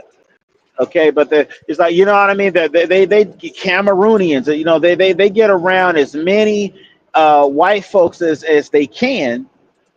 You know what I mean, and it's just weird to me. It's just really weird to me. It's like you talking about that we the ones complaining about Africa. No, y'all the ones complaining about Africa. But y'all the ones that are leaving Africa as quickly as you can. Could I And speak on what you he know what I actually mean? said? And Wait, you need Indama, us to go over there and actually build the infrastructure and build farms. You got Black Americans over there building farms, building. You know what I mean? And Dama, I'm gonna say this. There's enough. Theo, your Obama phone tripping too, man. Y'all just love these Obama phones. But Dama, there's enough ingenuity on the continent where, to be honest, Africa doesn't really need black Americans like that. I disagree, Dynas, because every time I look over there, I see a bunch of Chinese construction companies, Indian construction companies, No, Arab construction companies. you're right. You're right. But just the That's all I see. But I've been having this conversation with black people for years. Go set up a business in these countries. Stop asking for a handout. Stop asking to have the red carpet rolled out. And just go and handle business. Who's doing that? Ain't nobody over here asking for no red carpet to roll out. A lot No, of people my are, man. whole A lot of thing people are. is when I get to Liberia, A lot of people ask. my whole thing when I get to Liberia, you're not going to talk over me. A lot of people are just asking, I need this, I want that, I need this, and I'm like, listen, other groups of people aren't doing that. They're going over there and doing business. Right. Dynas, can I lay one thing down, because I think there's confusion about this too. The issue that the Africans have is that they need a hard currency. And so the reason why they go to these Western countries is because there's hard currency in those countries. Just imagine if you lived in a country where your like the Naira or in the case of Zimbabwe, the ZiG is floating, and there you cannot count on what your ZiG or Naira is because it's floating so much. It's not hard. And people don't want your currency. That's the other thing. So when you do like a transaction, right? Like you want to do, you want to build a highway, okay? One of the things that people do is they go and they try to find a hard currency that they can swap at a cheap interest rate to be able to buy dollars, because this whole thing about the United States being a hard currency country. And so therefore, to be able to get somebody to come in and build the highway or whatever you're trying to do, it's got to be in dollars rather than in Naira. And so they have this thing where they got to trade out of the Naira into something else in order to even get a highway built. Now, that makes it weak. If they go to Canada, if they go to the UK, if you notice, they are always going to countries that have harder currency than where they came from. That's why they're there. It's not because they love being in the UK working that job that they have. It's just that when they send pounds home to Nigeria or wherever they came from, that pound is still worth a pound when it gets there, as opposed to if they went to somewhere else within Africa and that currency is as weak, if not weaker, than the currency that they have. So that's why they're there. It's also the reason why Black Americans have a lot of wealth, is because we are dealing in dollars. Our dollars go a long way when we go somewhere else. But if we don't understand that those dollars are not created by us, that we are lucky that we have access to them. But there's a big difference between credit and creation. And what do I mean by it's not created by us? If you look right now And Hey, Philip, you got 30 seconds because I got to okay, pass yeah, the this mic. is So quick. Could I ask Philip something real quick? The Well, no, amount of I got to pass. property, I want to pass the mic to Elvis. the So amount of commercial property owned by Black Americans is 2%. The amount of commercial real estate owned by Black Americans, I think, is 1.8%, something like that. We don't own assets in the country. And so when you're weak like that, it's very hard to go and expand your economy. And so that's what I wanted to say. all right, go ahead, Elvis. All right. Thank you, Dinus, and hello to the panel, and hello to the chat. I wanted to come on because I think Maximilian had maybe a little confusion there, and I wanted to come up and clear it up. When you made the statement that the Africans who dislike African Americans most is Liberians, I wanted to know if you were talking about something that somebody said on the panel, or had you heard people talking disparagingly about African Americans who are Liberians? I'm not sure about that. I don't know if you wanted to clarify that. And then also to Indama, I'm wondering, because he keeps talking about Liberia, he talks like he really understands or knows the country. Have you ever been to Liberia? Are you planning on going to Liberia? What is your purpose of always talking about Liberia in such a disparaging way that you're going to go over there and take it over? I know you're on Kyla's platform, and we talk about, or I hear you talking about this, but you speak, about Liberia and you're ill-informed on the country. So just for you, Max, if you can just kind of elaborate what you meant by that, because I think it was kind of a disparaging comment. And again, I don't want to toot our horn, but based on our history, there's no other African group that can integrate or has integrated, most seamlessly with African Americans than the Liberians. So I don't know, maybe you meant somebody else on the panel, because not to throw the brother under the bus, but I think Royal Image was the one I was talking a little reckless, but he's Ghanaian, he's not Liberian. I think tonight on the panel there was no Liberians Why on the you gotta panel. bring me in and you make a statement? So I just want some clarification on that. No, this has been my personal experience that I've heard from Liberians, that how African Americans treated them when we were in Liberia. And I think it's pretty common knowledge that African Americans are not very well liked in Liberia. And that's, at least for me, it's common knowledge, because I don't see a lot of people going there. And this, maybe you are not. And I'm not saying you are, but there are a lot of people hostile toward African Americans because of the history of African Americans. That's all I'm saying. And you probably not, but I'm telling you that that is an underbelly of it. That's my answer. Can I make a statement? Okay. All right, Dama, I wanted to ask. I was asking Dama too. Maybe he can chime in here real quick. I don't think dude's in the chat no more.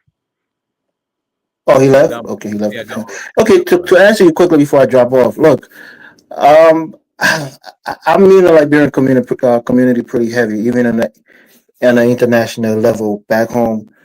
And really, we've had our differences with what happened with the True Wake Party, mostly the political system, not the people themselves, but it was a political system that was led by what we call the American Liberians, and that led to a coup in 1980. But outside of that, no, definitely not. I think when we come to the United States, a lot of people mistake us for African Americans because we kind of understand the culture, not 100%, because we've lived amongst descendants of African Americans for hundreds of years. Our food is similar, our culture is somewhat similar. So definitely we don't hate African Americans. And I don't know where you get that information from. I know you're in Atlanta. I don't know if Diners share that same sentiment where Liberians are really kind of coming against African Americans. I don't get it. For me personally, obviously not. I speak on behalf of African Americans anytime I get the chance to. So I'm not it's not saying, something, can I not on answer this behalf, but question? in I'm sorry. I'm not saying y'all come against us, but there is some hostility as that we came to your country and treated y'all like the Europeans did. And that may be no, it's factual. not. And No, that may be I think factual. I you're don't know if it inferring. is. I think you're inferring that because of the history. You would think it would be the natural thing. But first No, of all, we I've didn't heard have a it from country before Liberians African before. I've Americans heard it. got I've there. We heard had it little from Liberians. kingdoms. Say I've that actually again. heard that from Liberians, that their experience with African Americans wasn't that good. I've heard that. They've actually, which is, and that, it's some of my friends. It's not no hostile thing. I'm not a hostile type person. I'm Pan African, so I'll listen to whatever the reason is. If it was that way, they have a reason to be hostile. But Yeah, then those are probably just uninformed people, because if you know the history of the country, you know that we wasn't a country until the people came back and resettled and they formed a nation. which is a noble idea. But the problem was the inclusion of the natives, who, again, for the most part, was uneducated and so forth. So the reality is that there were some political issues. Now we have African Americans or people from African American ancestry who are married to Liberians in my family.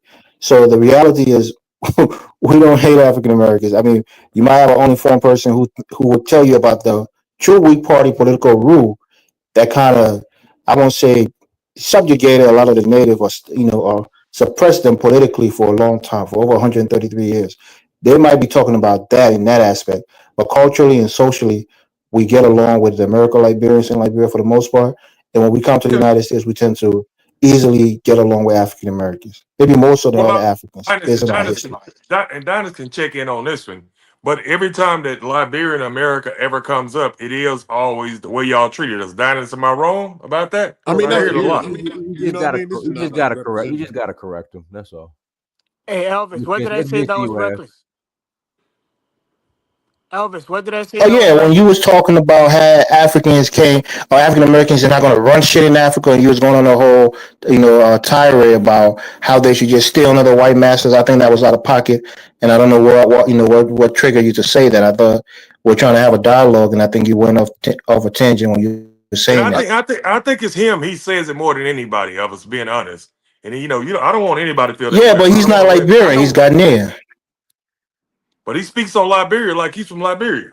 No, I'm not. No, that's what and that's why I wanted to come up and clear up, because I think you assumed that he was Liberian, and that's why you made that statement. But the brother is from Ghana. He's a Khan from Ghana. He's not Liberian. Max, you thought I was Liberian? I gotta pass the mic. Go ahead. It's cleared up. It's cleared up. No, I gotta pass the mic. Go ahead, Willie. Go ahead, Willie. Willie. My bad. I'm trying to get off mute. My bad. Go ahead. I guess my simple statement is, as a black man in America who is in play, who has helped build things for his family and for the community that he is attempting to build, right? I don't need anyone outside of my own people for anything at this point. It's very unfair to ask us to make this migration back to Africa.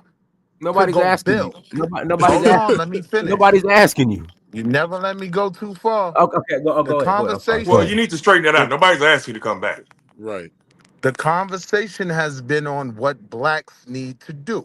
The conversation was, we need to go to these countries that produce rubber and make tire companies, right? Now, it's a grand idea, and I'm not against anyone who wants to do that.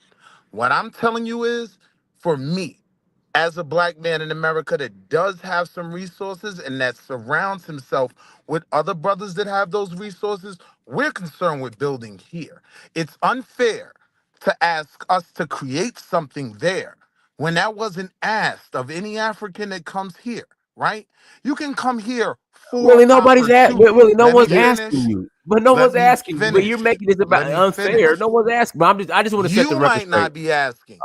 I just want to set nobody the asked record you straight. specifically. No Is one's that right? asking Let you me specifically, finish, Willie, to come to Africa and build. Okay, just put that on record. Go ahead. So the conversation, while you may not be asking that, this is what I'm hearing from the conversation.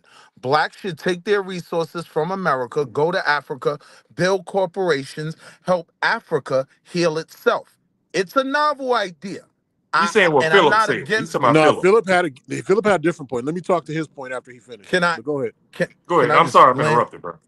So what I'm saying is, I'm being very clear. For me personally, you have to give me something worth coming to invest in, right? When people from the continent come here, they're not looking to rebuild uh Baltimore and help impoverished blacks there. They're not looking to rebuild impoverished cities in Mississippi. No, they are coming here for opportunity. If you are offering me opportunity, then maybe there's a conversation that could be had. But until then, all I simply ask is leave us out of the negativity of the conversation. Leave you out. Leave you out. Leave you out, Willie. No, Leave you out. I'm speaking for my people. No, you're I'm not. Leave you saying out. No, you're No, not. African no, you're not, No, you're Willie. American. No, you're not. not. No, you're Absolutely No, you're not. not. not. No, you're not. No, No, you're I not. am. No, you're No, I you're not. very not. much It's am. three black men telling you you're not. You You're You're not. won. not. Absolutely You're not. not. There's three Four. black Pan-Africanists Four. telling us that. Hold on, you're cutting Telling me off. you. There's three black Pan-Africanists. Now, while I don't agree with 99.999% of what Vovo ever says, I think it's very clear on what side of that fence he's on, right? Mm-hmm. He would agree with me, right? Mm-hmm. So I'm speaking for a very large portion of our Absolutely not. No, population. you're But not. hold on, Again, you're hold. wrong. Hey, yo, can I land? Because You people can is land, but wrong you ain't gonna about a get away lot with of that, But things. you bro. keep You're not making Hold getting away on. with that. People unfactual got on this statements. line and called Barack Obama a homosexual, right? Nobody cut them off. I would I say that didn't he's even not a cut them off. homosexual, but he Nah, good definitely. point. I would say this: he's Listen not a to my point. homosexual. Hold I'll on, but give hold you Listen on, to that. my Willie. Willie, I point. would say this, Willie. I You would say may this, Willie. disagree. Hold on, Willie. I would say this, Willie. He's not a homosexual, but he definitely does not wear the pants in this relationship. That's Michelle. Go ahead. That's irrelevant to me. And I think that's goofy for anyone to say with everything that woman sacrificed for What she 8 years. sacrificed? No, I give you that. I You're right. respect Barack Obama. With I like Me him as everything a too, that, guy. bro. I let me I tell respect you him. definitely do. something. And this is why I know you don't speak for black men, Dinus.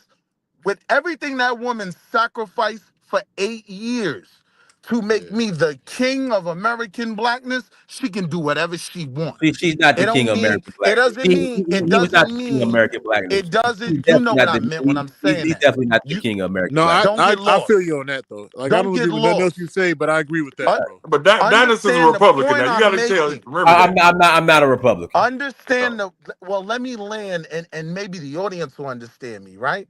Most black men, if our woman sacrificed what that woman sacrificed, because understand, this is a Harvard student, right? She had big plans for herself before she sacrificed a lot, right?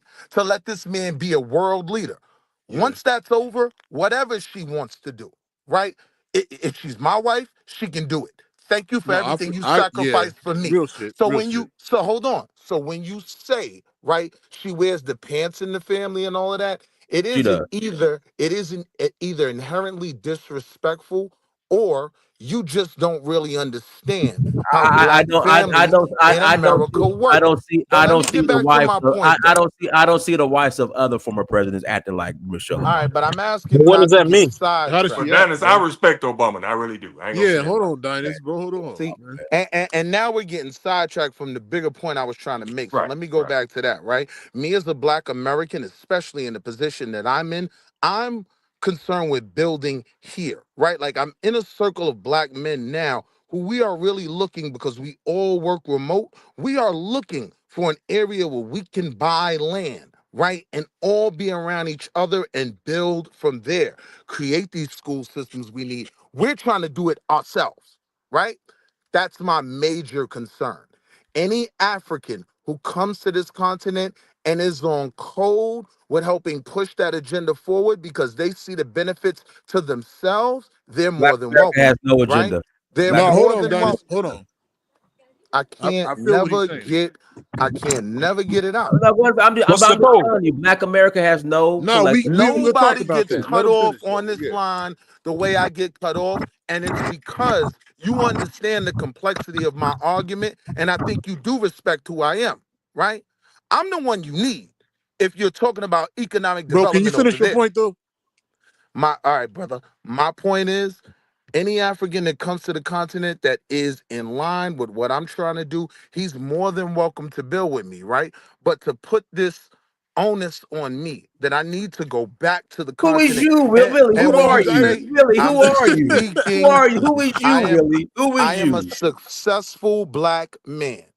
I am Nobody's the begging you to black come back, man. No, brother. I am the Yeah, I man. black want to Who is talk to you man. about you? that though. I want to I talk am to you the about that. black man when you're talking about building these corporations who you might want to talk to. Because I can have the conversation about getting you the private equity funding you need, right? But that's neither here nor there, right? Fine. You don't need me. All I'm saying is I don't need anyone else either but my own. And my Okay. concern primarily is building here. So if you want that black investment into the continent, give us something to invest in, not something to build. right? All right. And that's not something that is out of the reach of the African on the continent. But the main So thing you I made your asked, point, brother. You made your I point. want to know. I didn't But you've even been get making it for 10 minutes now, Yeah, bro. bro. no. I'm I trying to kept respond to getting everything you're saying, bro. I I want kept to getting have a cut off. dialogue, bro. No one gets cut off like I do. Because you Right? talk longer. People, Yeah, listen, you no, I don't, bro. Yeah, People be well, Willie, talking for make it about 10, you. 15 It's minutes. me. you It's long me. All right, winded, I'll go bro. back It's on me. mute. I built I'll wait. I'll corporations. try It's me. again in another It's 15 me. minutes. I'll let y'all All right, do all another right. round robin. Could I It's respond me. to him real quick? Y'all. It's me. It's I. It's Yeah, that Willie. was So it was crazy. it's Willie. Come on, man. All right. It I was was just about to no, say that, man. it That was crazy ego. how you try to take it kind of personal, bro, and make it like people are literally coming to you and everything. But I want to It's address your Willie. overall point because I think you hit on something that's actually important for building, bro. So let I me am say this. speaking to the black man in America No, when you we are don't. You're talking, not, bro. You You're not, bro. talking, You're not. when we are talking about what we could go over there and build. You see, Willie, if just I speak for go over yourself. there, Speak for if yourself, I bro. go over there, Let me read. Dinus, Hold on. Let me read. Dinus, if I go Let me read this super chat. Honey Flower. This is to you, Willie. Honey Flower. Thank you for the. I gotta read the other super chats. Honey Flower. Thank you for the $1.99 hollow. Wall Street Will. The narcissist is exhausting. You just you tripping, Willie. Kwame Mahatma Niame Mentu Hotep. Thank you for $1.99 holla. Synagogue building in Harlem and Nigerian in Houston. Kwame Matsura Niame Mitsu Hotep, thank you for $1.99 holla. Obama should sign an executive order on reparations. Theo, thank you for $2 holla. I dropped the link. Yaya King, thank you for the €6. Obama was and is a disaster for every black man on this earth. He put us 50 years back as a race. He put Africa 100 years back. I agree. Mob Squad Gaming, thank you for the $3 holla. Some FBAs are always in their feelings. Okay. Real shit. But could I just respond I to would what you have were saying, loved to Willie? finish my point. Bro, Willie, Willie, we'll pass it back to you, Will. We'll pass it back. Go ahead, Johnny. All right, appreciate it, Dynasty. So, bro, what I was saying, I think you actually touched on a good point, bro. It's good for people to see how other people is thinking when you might actually have something that you could offer to the table for what we're trying to build. Now, you said that you wanted to build specifically here at home, but what we know right now, you said also that I think you were saying work remote, right, or in some type of like digital nomad type world.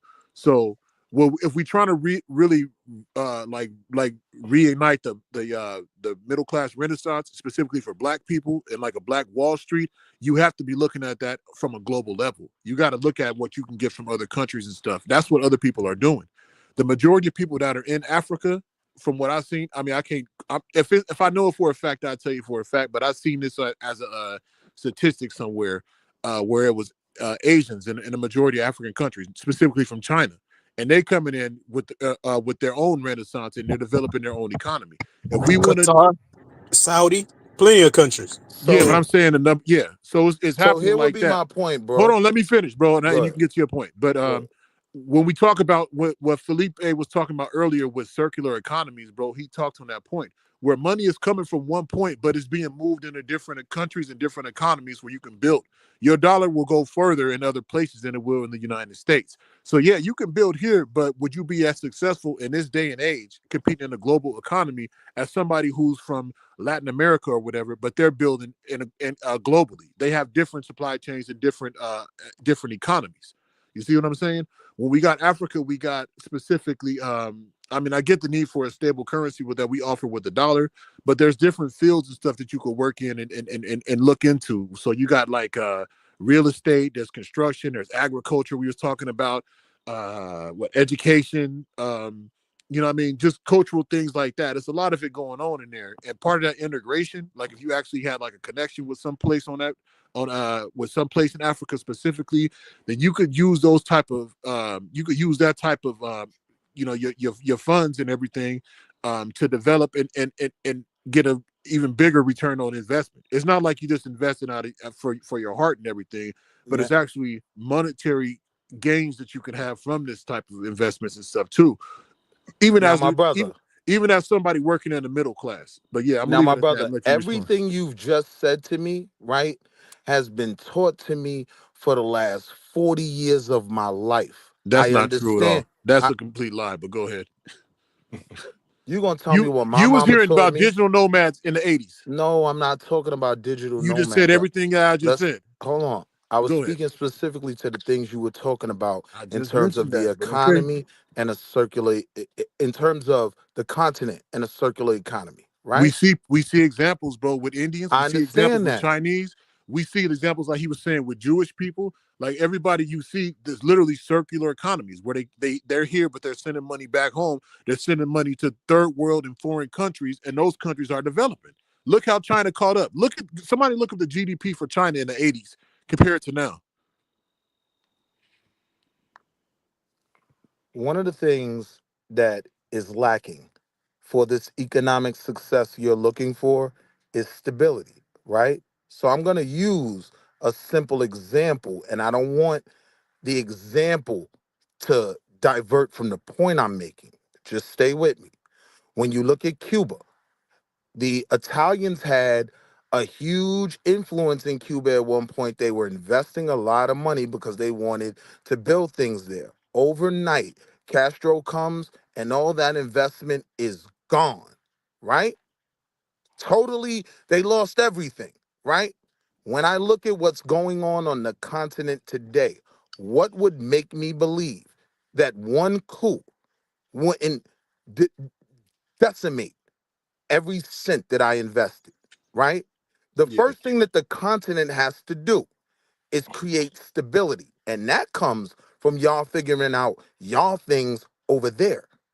You have to make it an attractive place to invest. And the main part of that is stability, right? We always talk about what the African American is doing wrong. It's so insulting when I hear things like we haven't built anything. When I listen to Thomas Sankara, one of the main things he pushed is I don't want to export out to build the clothes to clothe my people. We've built clothing companies here. We definitely have built things in America. So when I hear these things, they're extremely insulting, right? What I'm saying is, I am focused on us here. These are my people. I need to tend to the needs of the poor kids in Baltimore. I need to tend to the needs of the kids in LA.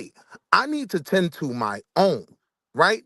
If an attractive play can be made where we can make money together, I'm all for that. But with all the instability on the continent right now, I would be a fool to invest in that. So the continent must first start with creating its own stability, right?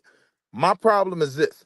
Until I Hey, figure Willie, out, nobody's interrupting you, but you until on 10 again. until I all right, go ahead. Go ahead. I'll Hey, wait. Donis, I'm gonna say this Because for everybody most to of the get back women in. on here, you Hey, when you're Donis, going, nobody cuts y'all off. I've been you cut talked off for 15 minutes, bro. Nobody said a word. because I have to answer a bunch of Jesus Christ, you gotta let silly somebody else in questions. though, bro. Because I have to answer a bunch of silly But now questions, and nobody my asked you a point is question. Nobody diverted. asked you a question. Can All I, right. I gave you, give me, I'm gonna show you how to do what you did in 20 minutes. I'm gonna do it in 3 minutes. This is the point that I'm trying to get to, is that we have a whole ass continent over there called Africa, and we're African Americans. Why shouldn't we take advantage of our own people on our own country? The Europeans, America has Europe behind them. The Jewish people has Israel behind them. Why would we turn against our own continent, the richest continent on this earth, and not make it available for Africans to come here? Now We the watch how only people quick I I know how to answer that. divide. Well, let me finish. I'm an African American. He's an African. We're all Africans. Pan Africans think that way. We have a whole continent, brother. And until you start loving your continent, you're never gonna be successful. You say, well, and I trust me, I'm not talking about money, but I do okay. You're trying to build a castle on on a pile of sand, brother. America's a broken place. For me to be successful here, I'm one of the I'm rare. And it's not because I was special, it's because I was lucky and I knew some people. But the average, it's white people don't know nobody that I know, just got just as much money as I do. Well, when your father a millionaire? That's Well, your opinion. That's well, luck. but It's I your didn't interrupt you. opinion. That's why I'm getting off though, because when I It's see you your come, I gotta opinion. go. But It's let, your let me finish. opinion. Let me finish though. I didn't interrupt you. Say everybody interrupt you. You talk 10 minutes. You did interrupt me, but go ahead. After 10 I'm minutes. gonna show more decorum After 10 than you minutes. show me. Go ahead. I'm gonna mute Okay, up. I interrupt you after 10 minutes, but now you ain't giving me 3. But this is my point that I'm gonna get you right here. If we as African Americans are not going, we tried this for 400 years by ourselves. Africa has tried to fight the colonizers off for as long as we have. We can do this stuff together, brother, but we not gonna do this apart. And we could do it apart, but I see no purpose to do it apart from your own brother. Why would I separate myself from my own brother to fight against a natural enemy that we both have? Only a fool would separate himself from his own brothers when you fight in a war. I'm never going to separate myself from African. I feel sorry for any African American that does, because they need us and we need each other. You have to think that way if we're going to win this war. And it ain't a I war if we're going disagree. to fight. Well, you can disagree and I'm gone. And anybody want to say something, y'all say I always run Don't off. run though, because I want to respond. Well, No, I got a job to do. I gotta go down. I gotta pass the mic, boy. Right. Go I ahead, gotta go Bobo. get me a drink, bro. I got a personal Right. life. Go ahead, Bobo. Right. Well, just for the record, if you born into millions, that ain't luck. Just for the record. But here's the thing, right? We not African, and Africa don't need us. Africa don't need us. Africa got everything it need by itself. It's just this weird begging energy this time that we in, like, to where the Africans, they always begging. They the most panhandlest people on the country. That's what I mean, on the planet. That's why they displaced all throughout the world. They everywhere but Africa. Africa don't need us. They got everything they need. They just don't got the intelligence to handle it. They don't got the honor. They're not honorable people. You guys hear all this insult? They have a sellout culture. That's the truth. The medicine might taste bad, but it's true. Am I lying? I wonder what what your family think about you when is you it not say a that's sellout culture? Is it not a sellout culture? I really do. I wonder what your mom and dad. Let him finish. It's okay. Let him finish. They sold Let us. Bobo talk. Let him talk. They sold us, right? They own people. Then they sell out their minerals. They got all the stuff over there. Is that a lie? Like it's like, and then they weird when you tell them the truth. Is, oh no, he's attacking us. He's attacking us. Then they'll pick a fight with you. You start wanting to fight. Oh no, they're getting us. They're getting us. They troll us and watch everything that we do, and then we fight back. And look, they must got something against Africa to make themselves feel better. It's the CIA. Y'all some weird people. Y'all, I'm telling you, y'all look weird. Y'all look silly. Y'all have a sellout culture. Y'all got everything you need. It's the motherland. Fertile farmland. Fertile fishing waters. Gold, oil, diamonds. Am I making any of this up? Am I making any of this shit up? It's the African himself. They have a sellout culture. They still over there kissing white Jesus statues and big white Jesuses hanging up over there, and they still the white man show up, they sell straight out. Why these guys are doing these what's them Central African nations, that's the 3 nations getting together? Why everybody else ain't crowding around them and saying, yeah, I'm joining him? It's 54 nations, right? 54 or something like that. It's 50 something nations. There's another 49 nations that ain't joining them, and they doing the right thing. Why not? Because they ain't about to fight no white folks, bro. African ain't never fought against no white folks. That ain't who they is. Let's be real. That's not who they are. Period. That's not true. There's been hella battles. I'm not taking you serious if you somewhere not in Africa and it's so great over there. That's not serious talk. That's why y'all hide your face, because y'all just some suckers. Like y'all on some sucker shit. You supposed to be at home. You supposed to take the hit. I'm never and gonna no be. one interrupts You're never gonna catch Vovo sitting with no white supremacists. The Klan is the enemy of Black America. You're never gonna catch me around no motherfucking Klan. Never. I'm not gonna move to the redneck town down the street. So Vovo, we integrated with it. What are you talking about? We had to play in this system. We had to make this system better. We made this system better. This ain't how this system started. Y'all don't see that we the chosen? Right now, we just seen Piers Morgan. They having a whole discussion. These intellectual people with national platforms sitting around talking about, is it okay to disrespect Black Americans? Is it okay to use the N-word? They're having a whole discussion. All the brilliant minds is coming out. Mark Lamont Hill and Piers Morgan and fucking the one guy from the African dude. What the fuck? Oh, Myron Gaines.